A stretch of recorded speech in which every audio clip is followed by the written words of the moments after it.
ठीक है ब्रो। देखो आज का टॉपिक क्या है अपना। अपना है इंटीग्रेशन का, और ऑलमोस्ट सबका यही मतलब हर एक की कंपनी में मतलब इंटीग्रेशन का ही काम आ रहा है इस टाइम। ठीक है, और बिना इंटीग्रेशन के ना सेल्स फोर्स इंडस्ट्री में आज के टाइम में बिल्कुल भी सर्वाइव नहीं है। तो हमारे पास LWC है, ओरा है, मतलब काफी अदर टेक्नोलॉजीज हैं। ठीक है, मतलब हर एक चीज की देख अपनी जगह अहमियत है, बट एक इंटीग्रेशन ऐसी चीज है जो सबसे इजी चीज है सेल्स फोर्स में। जॉब सरवाइव करने का खतरा एक एज अ ट्रिक है, मतलब सेल्स फोर्स में सरवाइव करने के लिए ट्रिक है। जो जॉब जाने का खतरा LWC में मानूँ कि थोड़ा टफ है, मतलब टाइम लगा, जावास्क्रिप्ट है, कई चीजें हैं, तो थोड़ा टाइम लगता है उसमें LWC सीखने में। ठीक है, ओरा कंपोनेंट है उसमें भी चलो ठीक है टाइम लगता है, विजुअल फोर्स पेज है उसमें टाइम लगता है। बट एक इकलौती एडमिन से भी आसान है इंटीग्रेशन, सबसे आसान चीज है इंटीग्रेशन सेल्स फोर्स में। इससे आसान कुछ नहीं है। जो आप लोगों को ना सिनेरियो समझ में आ गया ना, कोडिंग समझ में ना आए कोई दिक्कत नहीं है, कोडिंग ना समझ में आए कोई दिक्कत नहीं है, बट जो तुम्हें ये प्रोसेस का पता लग गया ना कि इंटीग्रेशन होता कैसे है, क्या करना है, कोडिंग तो तुम लोग कर लो, आराम से कर लो, गूगल पे मिल जाएगा, मतलब सिंटैक्स गूगल पे मिल जाएंगे, जो तुम्हें पता है ना क्या सिंटैक्स यूज करना है। और सिंटैक्स मुझे भी नहीं आता भाई, मैं एक काम करता हूँ उसको भी नहीं आता है, किसी को सिंटैक्स याद नहीं रहती किसी भी चीज के। ठीक है, तो कुछ भी हो, स्पेलिंग मिस्टेक्स भी काफी रहते हैं सिंटैक्स में, आदमी कंप्यूटर मेमोराइज तो है नहीं, है ना। तो वो ये है, एज ए ह्यूमन बींग कितने याद रखेगा। तो मेन चीज ये है कि इंटीग्रेशन का मेन प्रोसेस पता होना चाहिए सबको, कि प्रोसेस कैसे चलता है इंटीग्रेशन का। ठीक है, क्या क्या स्टेप्स यूज करते हैं। हमारे पास 4 सर्विसेज होती हैं इंटीग्रेशन के अंदर। ठीक है, तो 4 सर्विसेज के अंदर जो मैं इनका नाम लिखूं, तो नंबर 1 सर्विसेज हमारे को होती है, हम बोल देते हैं इनबाउंड। इनबाउंड API बोल सकते हैं। ठीक है, अल्टरनेटिवली इसको हम बोल सकते हैं, ठीक है, कॉलिन। किसी का कोई डाउट है तो भाई पूछ लेना, ठीक है। Sorry, Colin. सुमित नहीं आया? चलो ठीक है, रिकॉर्डिंग देख कोई नहीं। तो इनबाउंड इंटीग्रेशन, ठीक है। सेकंड है आउटबाउंड। आउटबाउंड API बोल सकते हैं, ठीक है। इसको हम बोल सकते हैं कॉल आउट। अब थर्ड वाला हो गया हमारा consume. Consume web services. Web services, ठीक है। फोर्थ हो गया हमारा एक्सपोज वेब सर्विसेज। अब हमारा ये चार, यहाँ पे 4 टर्म्स हम यूज कर रहे हैं। कंज्यूम, हमारा inbound, outbound, consume and expose. अब ये 4 चीजों के बारे में तुम्हें समझ में आ गया ना, ये लगा लो कि तुम्हें इंटीग्रेशन का 20% आ गया बस इन 4 चीजों से। मतलब मैं ज्यादा बकवास नहीं करूंगा ना, मैं ज्यादा मतलब डेप्थ में जाऊंगा, और ना मैं मतलब वो ऐसे वो पॉइंट हम करेंगे जिससे हमारे सर्वाइवल हो सकता है जो, मतलब बस वही पॉइंट डिस्कस करेंगे, ठीक है। और बहुत सॉलिड और बहुत इंपॉर्टेंट पॉइंट है ये भाई। ठीक है, शॉर्टकट है, जो तुम इंटीग्रेशन सीखोगे ना पूरी जिंदगी लग जाएगी इंटीग्रेशन सीखने में। और जो तुमने आज 1 घंटा ध्यान रख लिया ना, तो मेरे जो अपना एक्सपीरियंस है ना, बस मोटे मोटे पॉइंट जो मेन पॉइंट है वही डिस्कस करेंगे हम। ठीक है, ज्यादा बकवास नहीं करेंगे। सबसे पहले इनबाउंड इंटीग्रेशन। अब इनबाउंड इंटीग्रेशन का मतलब ये है, अब फॉर एग्जांपल मैं थोड़ा इसको पिक्टोरियली रिप्रेजेंट करूं तो, इन केस हमारे पास यहाँ पे एक एक सेल्स फोर्स है, और एक कोई और इंटीग्रेट कोई भी थर्ड पार्टी है। थर्ड पार्टी किसको बोलते हैं हम? किसी भी टेक्नोलॉजी है कोई हमारे हमारे अलावा, जिससे हमें डेटा मंगवा एक्सचेंज करना है। इंटीग्रेशन क्या होता है? इंटीग्रेशन होता है डेटा को एक्सचेंज करना, या तो डेटा लेना, शेयर करना, या पेयर करना। ठीक है, लेना देना मतलब मेन काम इंटीग्रेशन का यही होता है। तो हमारे पास ये जो टेक्नोलॉजी है इसका नाम हम सेल्स फोर्स रख सकते हैं, मतलब जो भी हमारा है हम इसको बोल सकते हैं कि दिस इज सेल्स फोर्स। ठीक है, और जो इसके सामने थर्ड पार्टी है, थर्ड पार्टी किसको बोलेंगे? जो भी इसके जिससे इसको डेटा को एक्सचेंज करना है, माइट भी वो भी अपने को थर्ड पार्टी बोलेंगे। ऐसा नहीं कि वही थर्ड पार्टी, हम भी थर्ड पार्टी है उनके लिए। हमारे लिए वो थर्ड पार्टी, उनके लिए हम थर्ड पार्टी। माइट भी ओरेकल है, जावा है, कोई और टेक्नोलॉजी है। अब वो इंटीग्रेशन, अब वो बात कर रहे होंगे ऐसी, तो वो बोलेंगे कि सेल्स फोर्स थर्ड पार्टी है। हम बोलेंगे वो थर्ड पार्टी है, मतलब हमारे लिए तो वो थर्ड पार्टी है। इसमें सेकंड पार्टी कुछ नहीं होती, थर्ड पार्टी मतलब सेकंड पार्टी कुछ नहीं होती, थर्ड पार्टी बस उसी को बोलते हैं। डायरेक्टली थर्ड पार्टी बोलते हैं जो दूसरा सिस्टम होता है। ठीक है, अब सेल्स फोर्स है, अब यहाँ से EBS लगा लो, ओरेकल लगा लो, EBS लगा लो, या ओरेकल लगा लो, जो भी है। EBS is ERP from Oracle, ठीक है। मतलब और एक ही चीज है, EBS लगा ले, ओरेकल एक ही चीज है। हमें इससे इंटीग्रेशन करना है, क्योंकि ओरेकल से ही सेल्स फोर्स बना है। सबसे पहले ओरेकल टेक्नोलॉजी आई थी, ओरेकल के अंदर से ही हमारा पेरेंट कौन है? ओरेकल है, ओरेकल का चाइल्ड सेल्स फोर्स है। सेल्स फोर्स बाद में आया, पहले ओरेकल आया, ओरेकल से ही आइडिया मिला था सेल्स फोर्स लाने का। ठीक है, तो सबसे पहले हमारे पास सेल्स फोर्स है। अब सेल्स फोर्स से अपने को इनबाउंड इंटीग्रेशन करना है। सबसे पहला स्टेप है हमारे इनबाउंड इंटीग्रेशन का। इनबाउंड का मतलब है कि हम यहाँ पे अपना क्लास मतलब जो भी है, मेन पर्पज ये है कि वो हमारे पास डेटा यहाँ पे सेंड करेंगे। वो हमारे सेल्स फोर्स में डेटा सेंड करेंगे इनबाउंड। अब उन वो सेंड करेंगे, अपने को तो स्टार्टिंग में कुछ नहीं करना। अपने को स्टार्टिंग में कुछ नहीं करना, मतलब एक्शन वो लेंगे, कोडिंग वोडिंग करनी है, बट मेन एक्शन जो फायरिंग पॉइंट होगा ना, फायरिंग पॉइंट मतलब जो डेटाबेस में उनके में क्रिएट हुआ है ना, तो उनके डेटाबेस में क्रिएट होगा रिकॉर्ड। जब उनके डेटाबेस में रिकॉर्ड क्रिएट होगा तब जाके वो सेल्स फोर्स में अपने आएगा। ठीक है, तो उनके डेटाबेस में जब रिकॉर्ड क्रिएट होगा तभी सेल्स फोर्स में आएगा, क्योंकि उन्होंने डेटाबेस में फायर किया है। फॉर एग्जाम्पल, हमने अकाउंट ऑब्जेक्ट पे एडिट किया और उसको सेव कर दिया। सेव करने के बाद फायर हुआ है ना, कोई ट्रिगर फायर हुआ है, कुछ ना कुछ तो फायर होगा ही ना। माइट भी ट्रिगर फायर हुआ, इमीडिएटली ट्रिगर फायर हुआ तो इमीडिएटली रिकॉर्ड को यहाँ पे सेल्स फोर्स में सेंड कर दिया।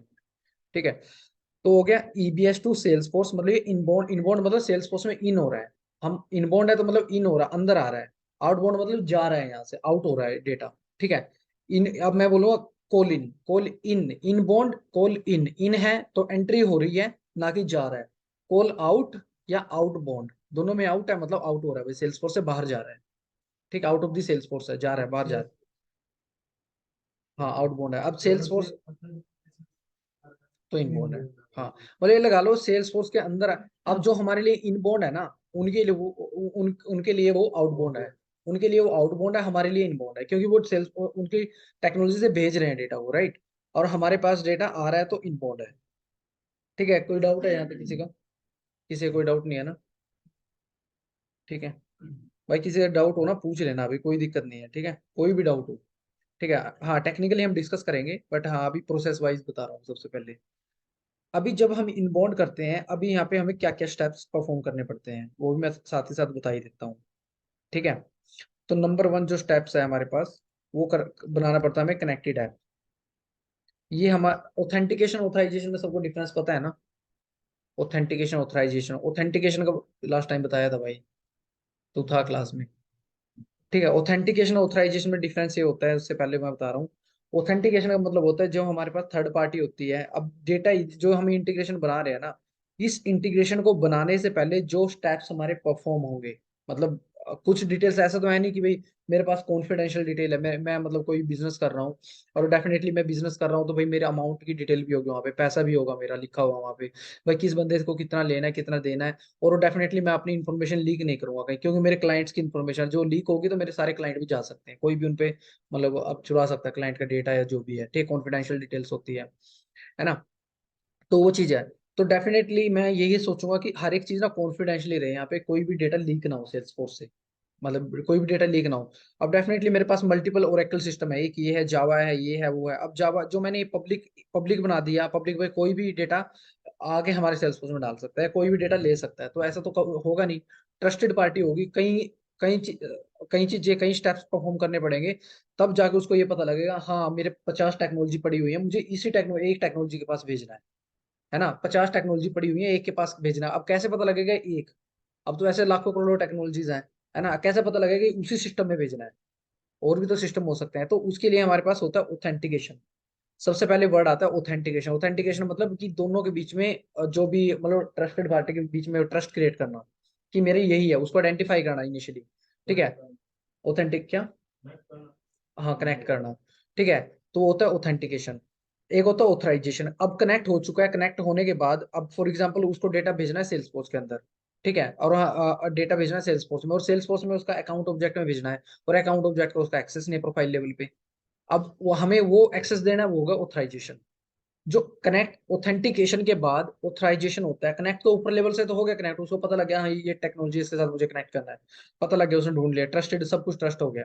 बट उसके बाद डेटा जहां पे इंसर्ट करना वहां का एक्सेस नहीं है ना? तो हो गया ऑथराइजेशन। अब ऑथेंटिकेशन ऑथराइजेशन का सबको पता लग गया। अब हमारा सेल्स फोर्स में कनेक्टेड ऐप है। अब ऑथेंटिकेशन करने के लिए हमें क्या क्या चीजें करनी पड़ती है, ऑथेंटिकेशन के स्टेप्स हैं। सबसे पहला काम है कनेक्टेड ऐप। ये अपने को क्या देगा? कंज्यूमर की एंड कंज्यूमर सीक्रेट। ठीक है, ध्यान में रखना, तो मैं साथ ही साथ लिख देता हूँ यहाँ पे इनबाउंड के लिए।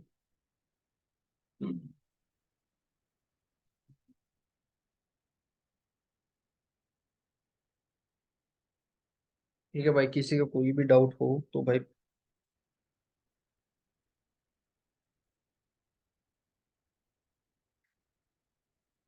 ये अपने को देगा।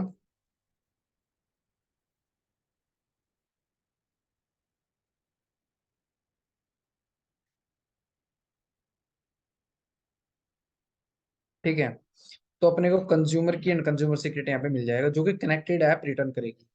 कंज्यूमर की कंज्यूमर सीक्रेट एक लॉन्ग टेक्स्ट वो होता है, टेक्स्ट होता है जिसे मतलब कोई रीड भी नहीं कर पाता। ठीक है, रीड नहीं कर पाता मतलब याद नहीं रखता, जैसे बड़े बड़े अक्षरों में होता है। ठीक है, तो ऐसा कुछ होता है, देखिए ऐसा ऐसा कुछ होता है कंज्यूमर की, और कंज्यूमर सीक्रेट कुछ ऐसा होता है। ठीक है, मतलब दोनों एक जैसे ही होते हैं, बट दोनों में अलग अलग चीज है, कोई किसी को याद नहीं रहेगा, देखो ये चीज किसी को याद नहीं रहती चीजें। कंज्यूमर की कंज्यूमर सीक्रेट, एक तो ये बना है। सबसे पहले इनबाउंड का प्रोसेस है, ये है इनबाउंड का, सेल्स फोर्स वालों को थर्ड पार्टी को देना है, हमें देना है थर्ड पार्टी को। उनको डेटा मंगवा, कुछ चीजें हमें उनको बताना है कि भाई यहाँ पे तुम्हें डेटा भेजना है, यहाँ पे ये सब करना है, तो ये अपने स्टेप्स है जो कि अपने को देना है। जो इसका स्टेप बी है वो है हमारा सिक्योरिटी टोकन। ये है सिक्योरिटी टोकन, जो कि बी स्टेप है हमारा, जो हमें उनको देना है। सी स्टेप है हमारा जो user name and password. User name password मतलब कि जो भी आप कोई ना कोई तो आप सेल्सफोर्स में लॉगिन करते हो जो, क्या, हाँ, मतलब उसका कोई इंटीग्रेशन यूजर बना दो। और कंपनी में कभी भी ना आप ज्वाइन करोगे ना, तो वो ना आपको ना बार बार एक वर्ड बोलेंगे, इंटीग्रेशन यूजर। उसका मतलब ये नहीं होता कि इंटीग्रेशन यूजर कोई अलग ही होता है। इंटीग्रेशन यूजर वही सिंपल यूजर होता है, बस नाम इंटीग्रेशन यूजर रख देते हैं उसका। तो उसका मतलब ये होगा कि जब भी डेटा आएगा ना सेल्सफोर्स में, तो हमेशा क्रिएटेड बाय लास्ट मॉडिफाइड ये पता लग जाएगा इंटीग्रेशन से क्रिएट हुआ है डेटा।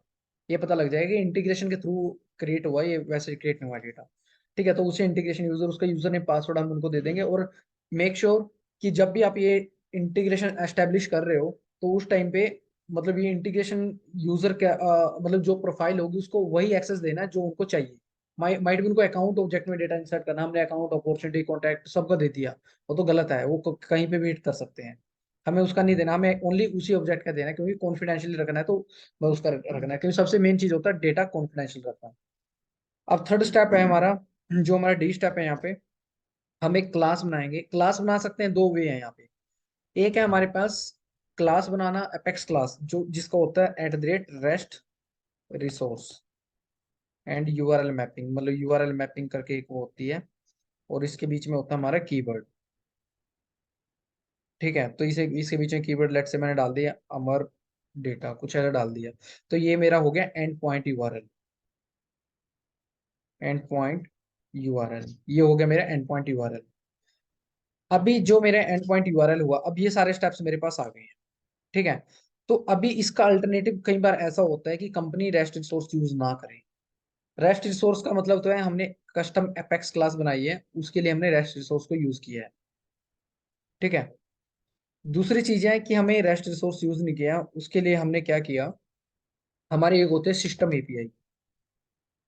सिस्टम एपीआई होती है मेरी, स्टैंडर्ड एपीआई बोल सकते हैं उस, वो एंड पॉइंट यूआरएल मिलता है हमें वर्क बेंच से।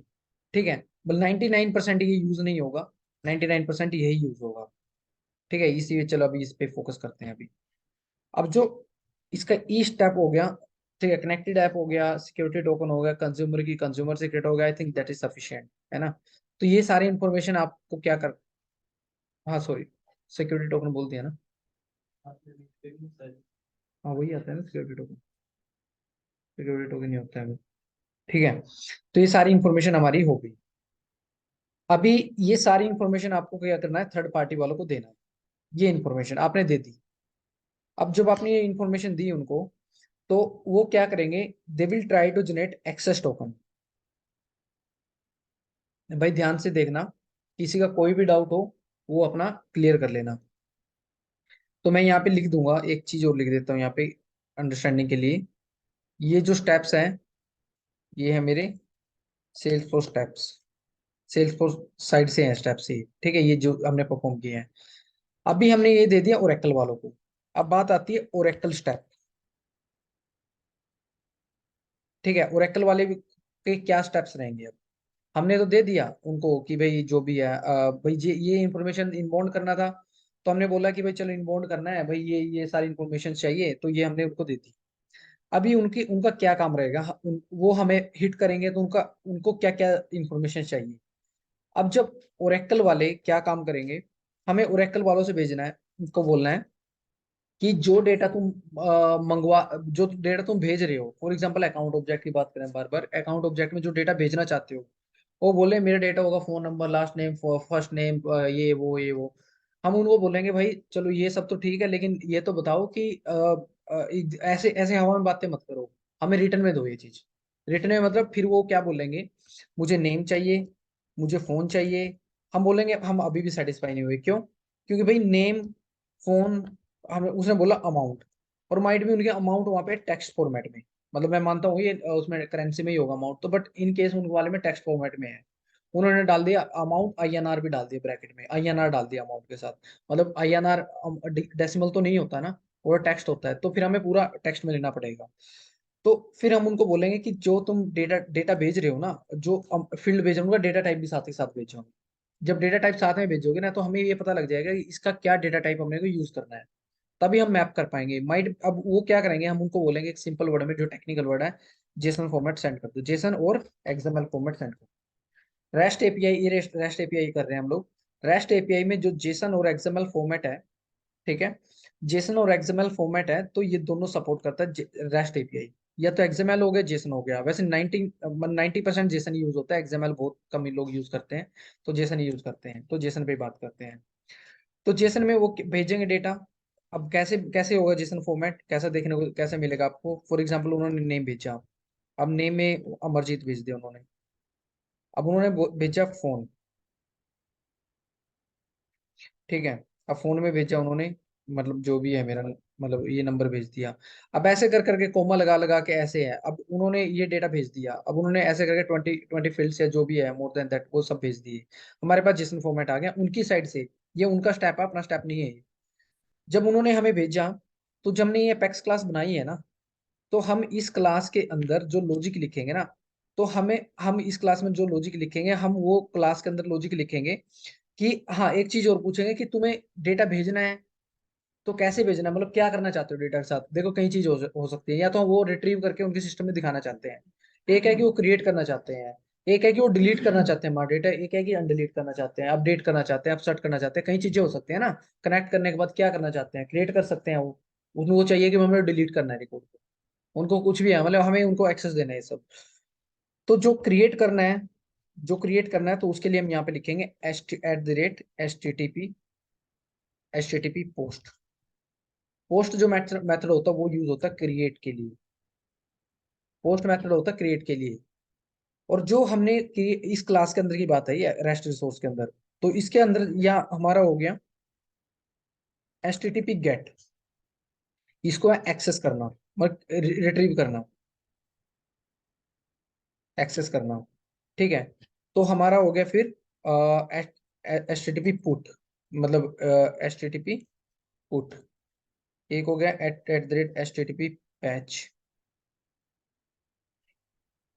एक हो गया मेरा @HTTP डिलीट, ठीक है। जो मेरा पुट होगा वो होगा मेरा अपसर्ट, अपसर्ट। अब जो मेरा हो गया पैच वो हो गया मेरा अपडेट, और जो मेरा हो गया डिलीट वो हो गया डेफिनेटली डिलीट। अभी क्रिएट का मतलब ये है कि वो डेटा को क्रिएट करना चाहते हैं सेल्सफोर्स के अंदर। दूसरा स्टेप है कि एक्सेस, उनको रीड करना है, डेटा को एक्सेस करके जस्ट वो दिखाना चाहते हैं अपने सिस्टम में। थर्ड है कि वो अपसर्ट करना, ऑलरेडी रिकॉर्ड क्रिएटेड है, ये क्रिएटेड है तो उसको अपडेट कर देगा, नहीं क्रिएटेड है तो उसको मतलब अपडेट कर देगा, ठीक है। तो क्रिएट कर देगा या अपडेट कर देगा। अपडेट का मतलब पता ही है कि भाई अपडेट का क्या काम होता है, अपडेट करना जस्ट। तो डिलीट का भी पता है, डिलीट क्या काम करता है। तो अभी हमने ये सारी चीज कर ली। अभी जो हमारे पास उन्होंने जेसन फॉर्मेट दिया है, तो हम दोबारा इस जेसन फॉर्मेट को हम अपनी क्लास के अंदर यूज करेंगे, अपनी रेस्ट रिसोर्स क्लास के अंदर यूज करेंगे, और उसको हम डीसीरियलाइज करेंगे। डीसीरियलाइज का मतलब होता है पार्स करना, पार्स, PARSC। पार्स करने का मतलब होता है इसमें से डेटा को रीड करके एक एक करके लेके आना। रीड करके मतलब डेटा हमें ऐसे ऐसे, ये डेटा तो सेल्सफोर्स में ऑब्जेक्ट में स्टोर करवा नहीं सकते, हमें तो ऐसा करवाना है डेटा। फॉर एग्जांपल जब मैं, मेरे को अकाउंट में करवाना है, मुझे तो ऐसा करवाना पड़ेगा as per the coding standard, तो हमें ऐसा कुछ करना पड़ेगा, हमें कुछ ऐसा करना पड़ेगा acc.name। ठीक है, अब यहाँ पे कुछ ना कुछ आ जाए मेरा। ठीक है, मैंने बोला acc डॉट फोन। ठीक है, यहाँ पे मेरा कुछ ऐसा आ जाए। ठीक है, फिर मैं फाइनली जो इसको इंसर्ट करवाऊंगा acc को। और इससे ऊपर जो मैंने क्रिएट करवाने की बात कर रहा हूँ ना, तो इससे ऊपर मेरी ये वाली रिक्वेस्ट चलेगी, पोस्ट वाली, इस लॉजिक से पहले। ठीक है, इस लॉजिक से पहले मेरी पोस्ट की रिक्वेस्ट चलेगी, क्योंकि मेरे को रिकॉर्ड को क्रिएट करवाना है डेटाबेस के अंदर। ठीक है, तो अब मैं क्या करूंगा, अब मेरे को यहाँ पे डेटा चाहिए, नेम में चाहिए, फोन में चाहिए, यहाँ से मुझे रीड करना है। तो मैं क्या करूंगा, तो मेरे यहाँ पे मैप वगैरह होता है, तो मैं यहाँ पे मतलब अपना मतलब एक मैप बनाऊंगा। मतलब ये this a part of coding, मतलब डीसीरियलाइज कैसे करते हैं डेटा को। ठीक है, हाँ डेफिनेटली क्लास बनाने से पहले, मतलब ये सारे स्टेप जो करने पड़ेंगे ना, ये हमें इंटीग्रेशन करने से पहले ही करने पड़ेंगे। इंटीग्रेशन मतलब स्टार्ट जब इनिशियल डिस्कशन होती है ना थर्ड पार्टी के साथ, तो अब आज उन्होंने बोला कि हमें इंटीग्रेशन करना है। आज उन्होंने बोला हमें इंटीग्रेशन करना है, हम बोलेंगे चलो कल कॉल सेटअप करते हैं, टीम पे आते हैं, बात करते हैं। हम बोलते हैं चलो सारी इन्फॉर्मेशन हमें दे दो, हम तुम्हें दे देंगे इन्फॉर्मेशन। अब सेल्स फोर्स वालों ने तो दे दी इनको, अब उनकी बारी है अपने को सेल्स डेटा देने का, मतलब इन्फॉर्मेशन देने का।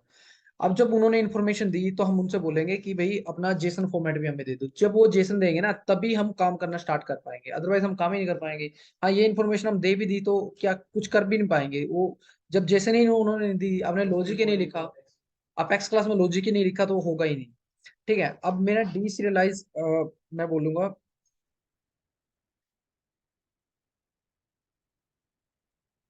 जेसन इन अपेक्स। ठीक है, तो हमें डीसीरियलाइज करना है, मतलब जो भी जेसन वगैरह को डीसीरियलाइज करना है, तो हमें डीसीरियलाइज का मेथड यहाँ पे लिखेंगे। और जो भी डीसीरियलाइज अपना होगा, उसको जैसे फॉर एग्जांपल ये जेसन आ रही है मेरी। ठीक है, ये सिंगल कोट्स में मतलब ऐसा आ रहा है कि देखो ये एरे आ रहा है, ये कोमा, फिर ये इसमें एरे मतलब मल्टीपल रिकॉर्ड्स आ सकते हैं इसके अंदर। ठीक है, ये लिस्ट ऑफ रिकॉर्ड्स है, तो अपने को ये जेसन में कन्वर्ट करना है। तो ये डीसीरियलाइज कर रखा है इन्होंने, देखो इन्होंने क्या कर रखा है, जो भी जेसन अपनी अपने पास आई, इन्होंने डीसीरियलाइजेशन डॉट डीसीरियलाइज, और जो स्ट्रिंग आई, स्ट्रिंग क्या है मेरी, स्ट्रिंग में मेरा होगा डेटा ऊपर कोई, मतलब ये कंसिडर करके चलो ये मेरी जेसन स्ट्रिंग के अंदर है। ठीक है, जेसन स्ट्रिंग के अंदर है। तो ये जो जेसन स्ट्रिंग आई है ना मेरी, तो ये हम डीसीरियलाइज करेंगे, डीसीरियलाइज करके किसी ऑब्जेक्ट के अंदर डाल देंगे। ठीक है, ऑब्जेक्ट के अंदर हमने डाल दिया, तो for a time being let me just show you one example. क्यों, एक क्लास बना के दिखाता हूँ मैं आपको। ठीक है, तो उससे आपको ना थोड़ा क्लियर हो जाएगा।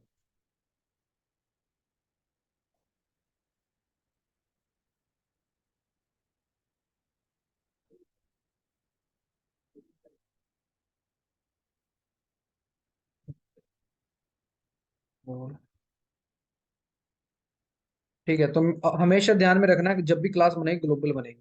हम पब्लिक या प्राइवेट नहीं या प्रोटेक्टिव कुछ नहीं बना सकते, हमेशा ग्लोबल, क्योंकि इंटीग्रेशन क्लास है। तो so we need to communicate out of the Salesforce. ठीक है, डेफिनेटली, तो इसके लिए हमारा ग्लोबल बनेगा। पब्लिक क्लास, जो मेक श्योर इफ आपको इंटीग्रेशन करना है तो आप विद शेयरिंग लगाओगे, तो और बढ़िया है, क्योंकि इसमें ना security, record level security enforce हो जाती है, वो भी इंप्लीमेंट हो जाती है विद शेयरिंग के साथ। जो भी आपकी रिकॉर्ड लेवल सिक्योरिटी होती है ना एडमिन साइड में, ऑटोमेटिकली हो जाएगा। कौन है योगेश? ठीक है, तो मैंने बोला कि एपीआई कंट्रोलर। ठीक है, तो मैंने ये क्लास बना दी। अब इसके बाद मेरा क्या काम है, जो मेरे को रिकॉर्ड को क्रिएट करवाना है, तो मैं बोलूंगा एचटीटीपी पोस्ट।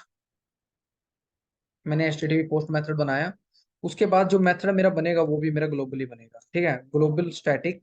और रिटर्न टाइप उसका होना चाहिए डेफिनेटली। रिटर्न टाइप का मतलब ये होता है, जो हमने रिटर्न टाइप नहीं दिया ना, और उन्होंने सेल्स फोर्स को हिट किया, तो उनको पास ना मैंने बोल दिया कि रिटर्न टाइप में डाल दिया कि भी हाँ, या data relive code the data, मतलब ऐसा डाल दिया रिटर्न टाइप में। तो उनको पता लग जाएगा कि हाँ डेटा उनको मिल गया है। उनको पता भी तो लगना चाहिए ना वो डेटा मिला है कि नहीं मिला है। ठीक है, वो भी हिट करेंगे, तो मैंने बोल दिया स्ट्रिंग, हाँ हमेशा स्टैटिक होगा। ठीक है, नॉन स्टैटिक कभी मेथड नहीं होगा इसका इंटीग्रेशन का। तो इसके लिए मैंने डाल दिया कि अकाउंट इंसर्ट डेटा, ऐसा कुछ डाल दिया। ठीक है, अब मेरे पास डेटा आ गया। अब मुझे क्या करना है, अब मुझे बनाना है एक रैपर क्लास। अब मेरे पास जो जेसन फॉर्मेट है, वो जेसन फॉर्मेट आई।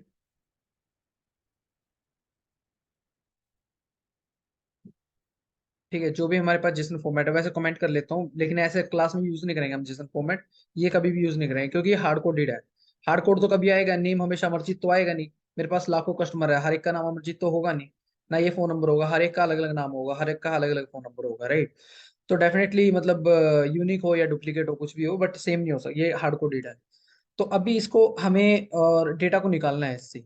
तो मैं क्या करूंगा, मैं एक क्लास बना लूंगा यहाँ पे, ग्लोबल बनाओ या पब्लिक बनाओ, इसका इसको मेथड से, मेथड से बाहर। ये क्लास के अंदर क्लास है, अपेक्स क्लास के अंदर एक और अपेक्स क्लास है जिसको बोलते हैं रैपर क्लास, जो मैंने यहाँ पे बनाई थी। विद शेयरिंग को फिलहाल छोड़ देते हैं। मैंने बनाई थी ग्लोबल क्लास एपीआई कंट्रोलर। मैं इसी अपेक्स क्लास के अंदर एक अपेक्स क्लास और बनाऊंगा जिसको बोलते हैं इनर क्लास, और ये क्लास होती है रैपर क्लास। ये रैपर क्लास होती है, ध्यान में रखना। रैपर क्लास कोई पूछे ना तो मतलब आपको पता होना चाहिए कि रैपर क्लास क्या होती है, इनर क्लास होती है, ठीक है। एक अपेक्स क्लास के अंदर दूसरी अपेक्स क्लास जो क्रिएट करते हैं उसको बोलते हैं रैपर क्लास। तो हमने ये अपेक्स क्लास बनाई थी, इसके अंदर मैंने एक रैपर क्लास बनाई है, और इस रैपर क्लास के अंदर मैं वो सारे वेरिएबल्स बनाऊंगा जो कि मुझे चाहिए। Sorry sorry sorry, that is my mistake, no, ये दोनों के सेम नहीं नाम रहेंगे। ठीक, कुछ भी नाम रख दे दो, ठीक है। तो इसका नाम दे दो आप रैपर क्लास। रैपर क्लास जरूरी नहीं कि रैपर क्लास देना है, तो दे दो न्यू रैप डेटा, ऐसा दे दो, कोई भी नाम दे दो, मतलब नाम चल जाएगा, इसका कोई वो नहीं है, ठीक है। कैमल केसेस में होना चाहिए।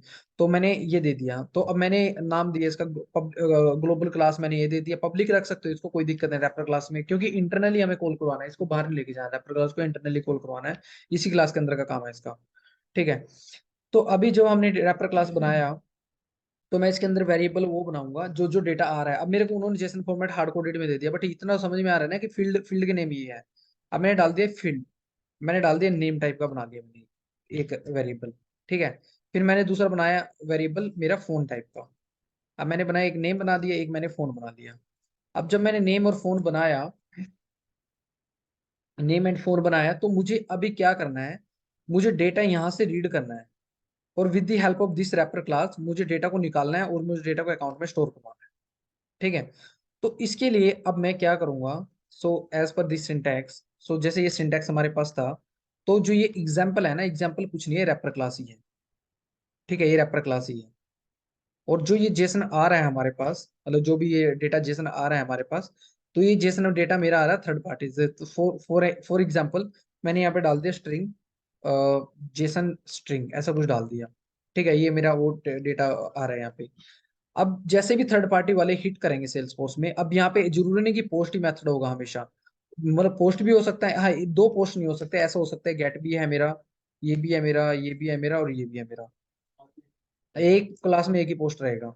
क्योंकि जब थर्ड पार्टी वाले हिट करेंगे ना, उनको पता, उनको कैसे पता लगेगा कौन से पोस्ट पे जाना है मुझे, एक ही पोस्ट रहेगा, ठीक है। पोस्ट गेट पुट पैच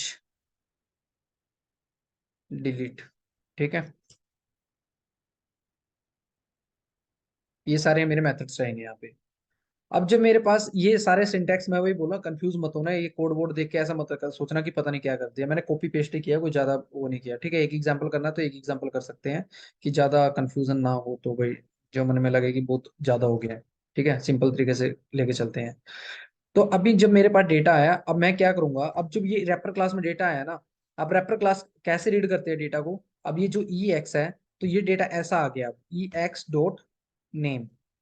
ई एक्स क्या है, ई एक्स मतलब रैपर क्लास। अब रैपर क्लास, अब जो मेरी अपेक्स क्लास भी होगी, हम क्या करते हैं हमेशा, class name dot, class name dot variable name या मेथड नेम ऐसे कॉल करवाते हैं। तो सिमिलरली रैपर क्लास भी ऐसे ही है, रैपर क्लास आ गई है। अब इसको भूल जाओ ये क्या है, ठीक है। अब यहाँ पे ध्यान दो बस, ई एक्स डॉट नेम, ठीक है। इसमें डेटा आ गया है, क्योंकि यहाँ से डीसीरियलाइज कर लिया हमने, पार्स कर लिया है, रीड कर लिया है डेटा, जो जैसे है ना वहां से खींच लिया डेटा।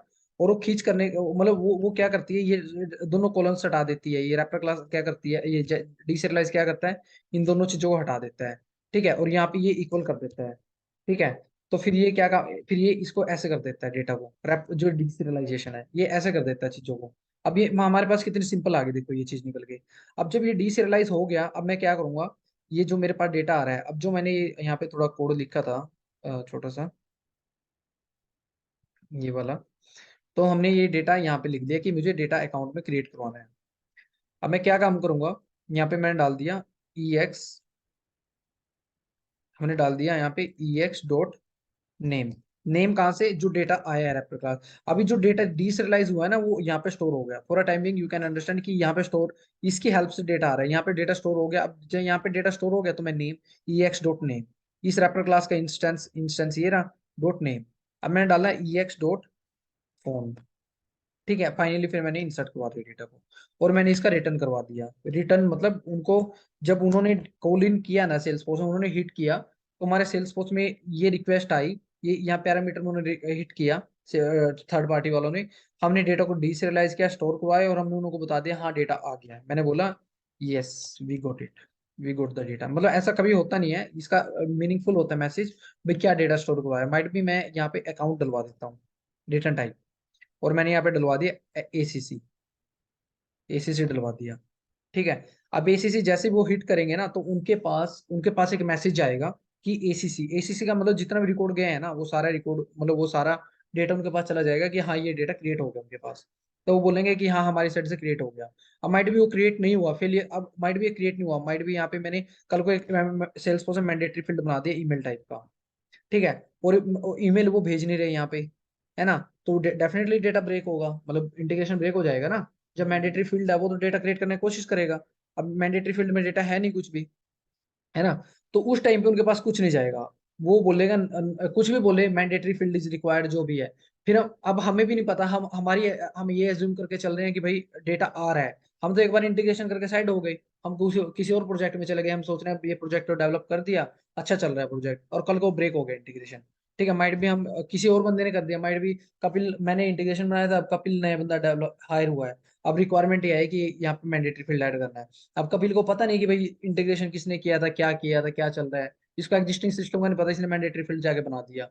अब बना दिया, अब क्लाइंट भी नॉन टेक्निकल है, क्लाइंट को भी नहीं पता भी क्या चल रहा है। अब फिर क्लाइंट 10 दिन बाद आया कि भाई हम एक्सपेक्टेशन हमारी ये थी कि सेल्स में डेटा बन जाना चाहिए था, बट पिछले 10 दिन से एक भी डेटा नहीं बन रहा, क्या इशू है। वो बोलेगा डिबग करो एज सुन एज पॉसिबल, हमें रिजल्ट चाहिए।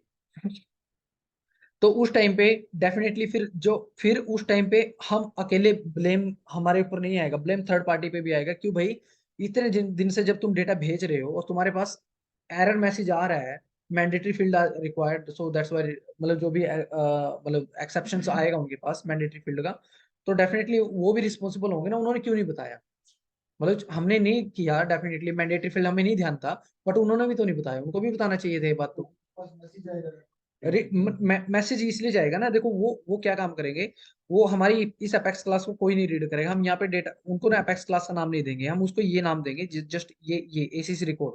इस पूरी क्लास में से हम उनको कुछ नहीं देने वाले, उस पूरी क्लास में से हम उनको ACC रिकॉर्ड देने वाले हैं, बस ये कॉपी करके उनको दे देंगे।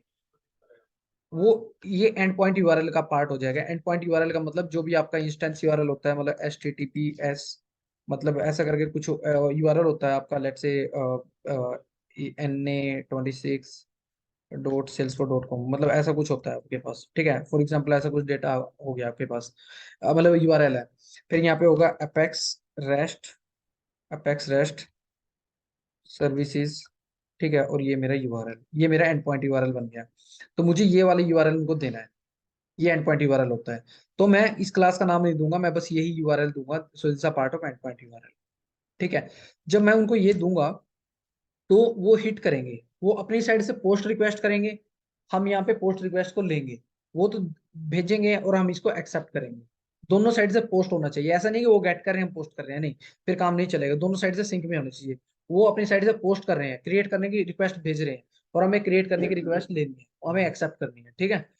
तो जब डेटा आ गया सेल्स फोर्स के अंदर, मतलब डेटा नेम भी आ गया, फोन भी आ गया, अभी अभी अपने को ये है कि उन्होंने इस पे हिट किया, तो उन्होंने पोस्ट किया, तो हमने यहाँ पे पोस्ट रीड कर लिया कि मेथड दो होगा, तो कौन सा पोस्ट। अब दो पोस्ट है, एक में कॉन्टैक्ट है, एक अकाउंट है, वो तो एक ही होगा ना, तो एक ही पोस्ट होगा एक ही क्लास के अंदर। जब उन्होंने हिट किया पोस्ट को, ये पूरी क्लास में से इसने इस लाइन नंबर 7 को रीड किया, लाइन नंबर 7 को रीड किया, तो ये इस मेथड के अंदर जाएगा ओनली, इस ब्लॉक से लाइन नंबर 8 टू लेके लाइन नंबर 18 तक को रीड करेगा बस, उसके बाहर कुछ रीड नहीं, उसको नहीं पता दुनिया में क्या चल रहा है। अभी जब उसने रीड किया, डेटा इंसर्ट हुआ, और डेटा इंसर्ट होने के बाद फिर उनके पास स्टैटिक रिटर्न रिटर्न होता है, रिटर्न मतलब उनके पास रिटर्न रिस्पॉन्स जाएगा। रिटर्न का मतलब है कि उनके पास रिटर्न, जब उन्होंने भेजा डेटा क्रिएट करवाया, तो उनके पास वापस रिटर्न रिस्पॉन्स जाएगा कि भाई रिक्वेस्ट किया, फिर उनको रिस्पॉन्स चाहिए, मैंने किसी बंदे को रिक्वेस्ट किया, अभी इसने रिस्पॉन्स दे दिया, मैं बोला चले भाई कहीं, या बोले प्लीज चलते हैं यार, कह रहे चल चलते हैं। मैंने रिक्वेस्ट किया तभी तो इसने रिस्पॉन्स दिया है ना। ठीक है, तो वो रिक्वेस्ट करेंगे फिर उनको रिस्पॉन्स मिलेगा। रिस्पॉन्स कहाँ से कैसे मिलेगा, ये रिटर्न से मिलेगा उसको रिस्पॉन्स, रिटर्न रिटर्न रिस्पॉन्स मिलेगा उनको। तो रिस्पॉन्स बोलेगा कि हाँ डेटा क्रिएट हो गया है। जो नहीं क्रिएट हुआ है तो कोई ना कोई वो एरर देगा, तो डेफिनेटली उनको पता लग जाएगा डेटा क्रिएट नहीं हुआ। ठीक है, तो डेटा क्रिएट नहीं हुआ है। तो ये चीज होगी मेरी डीसीरियलाइज की, और मेरा ये होगा मेरा इनबाउंड इंटीग्रेशन। किसी का कोई डाउट है यहाँ पे भाई? अब इन केस हम गेट की बात करते हैं। ठीक है, ये तो होगी हमारी पोस्ट की बात। अब हम बात करते हैं गेट की। अब गेट के अंदर मैंने बोला कि हम रिकॉर्ड को क्रिएट नहीं करवाते, हमें रीड करवाना पड़ता है। तो डेफिनेटली दैट श्योर कि हमें वो क्रिएट करवाने की जरूरत नहीं है। और एक ही रिकॉर्ड को वो रीड नहीं करेंगे। और एक रिकॉर्ड को कौन रीड करता है, वो तो बल्क ऑफ रिकॉर्ड्स को रीड करेंगे ना, लिस्ट ऑफ रिकॉर्ड्स को करेंगे। तो मैंने यहाँ बोला लिस्ट ऑफ अकाउंट, मतलब अकाउंट को अब मैं क्रिएट नहीं करवाऊंगा, यहाँ पे मुझे क्रिएट करवाने की जरूरत नहीं है। अब मैं डीसीरियलाइज पक्का करवाऊंगा, दैट श्योर। तो अब मैं क्या करूंगा, अब मेरे पास लिस्ट ऑफ रैपर क्लास यहाँ पे मैं बना लूंगा। एक डेटा तो आएगा नहीं, वैसे लिस्ट ऑफ रैपर क्लास ही बनता है मेरा। अब मैं यहाँ पे भी लिस्ट ऑफ रैपर क्लास बनाऊंगा। अब लिस्ट ऑफ रैपर क्लास का मतलब है कि मल्टीपल रिकॉर्ड्स को हमें पार्स करना है। उसमें पहले वाले सिनेरियो में भी लिस्ट ही बनेगी। एक रिकॉर्ड के लिए करवाया था मैंने, बट एक रिकॉर्ड नहीं बनेगा, मल्टीपल फॉर लूप के अंदर आइटरेट होकर बनेंगे। बट अब की इस सिनेरियो में मैं लिस्ट के साथ करवा रहा हूँ। किसी का भाई कोई डाउट हो, मैं दोबारा बोल रहा हूँ कि भाई दोबारा पूछ लेना। ठीक है, ऐसे बनेगी। ठीक है, अभी जब मेरे पास ये डेटा आ गया, अब डेफिनेटली लिस्ट ऑफ रिकॉर्ड्स हैं। अब लिस्ट ऑफ डेटा टाइप क्या है इसका, रैपर क्लास टाइप का मैं बनाऊंगा फॉर लूप। रैपर क्लास बनाया। ठीक है, मैंने बोला रैप मतलब जो भी है। अब मैंने ई एक्स डाल दिया यहाँ पे। ठीक है, ई एक्स डालने के बाद अब मैं क्या करूंगा, यहाँ पे सेट ऑफ आईडीज को मतलब एक सेट ऑफ आईडीज बना लूंगा। अब वो क्या कर रहे हैं, अब वो जेसन फॉर्मेट में, जेसन कैसा आएगा अब की बार जेसन ऐसा आएगा, आईडी।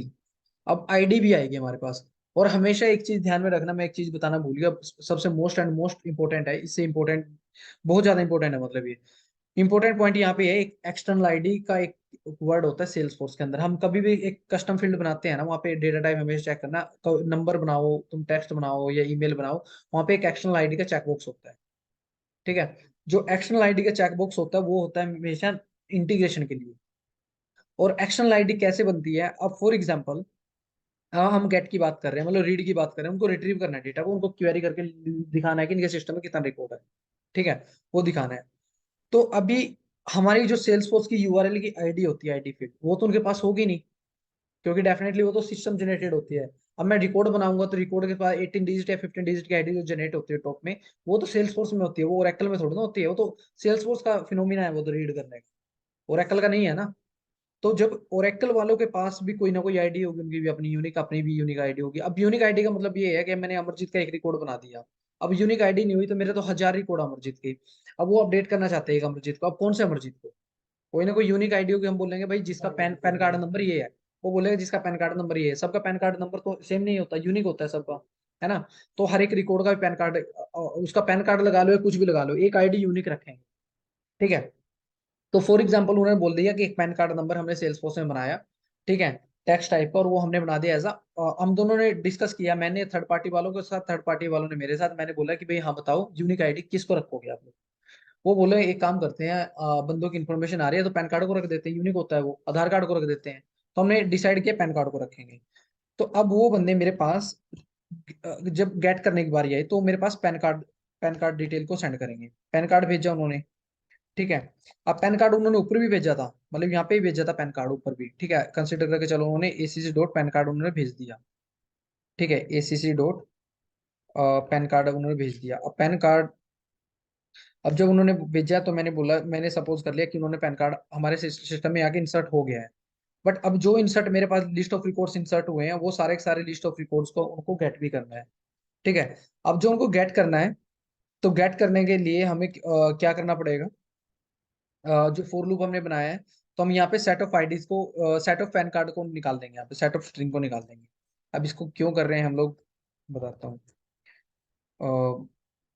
पैन लिस्ट मैंने ऐसा बना दिया, न्यूज लिस्ट ऑफ स्ट्रिंग।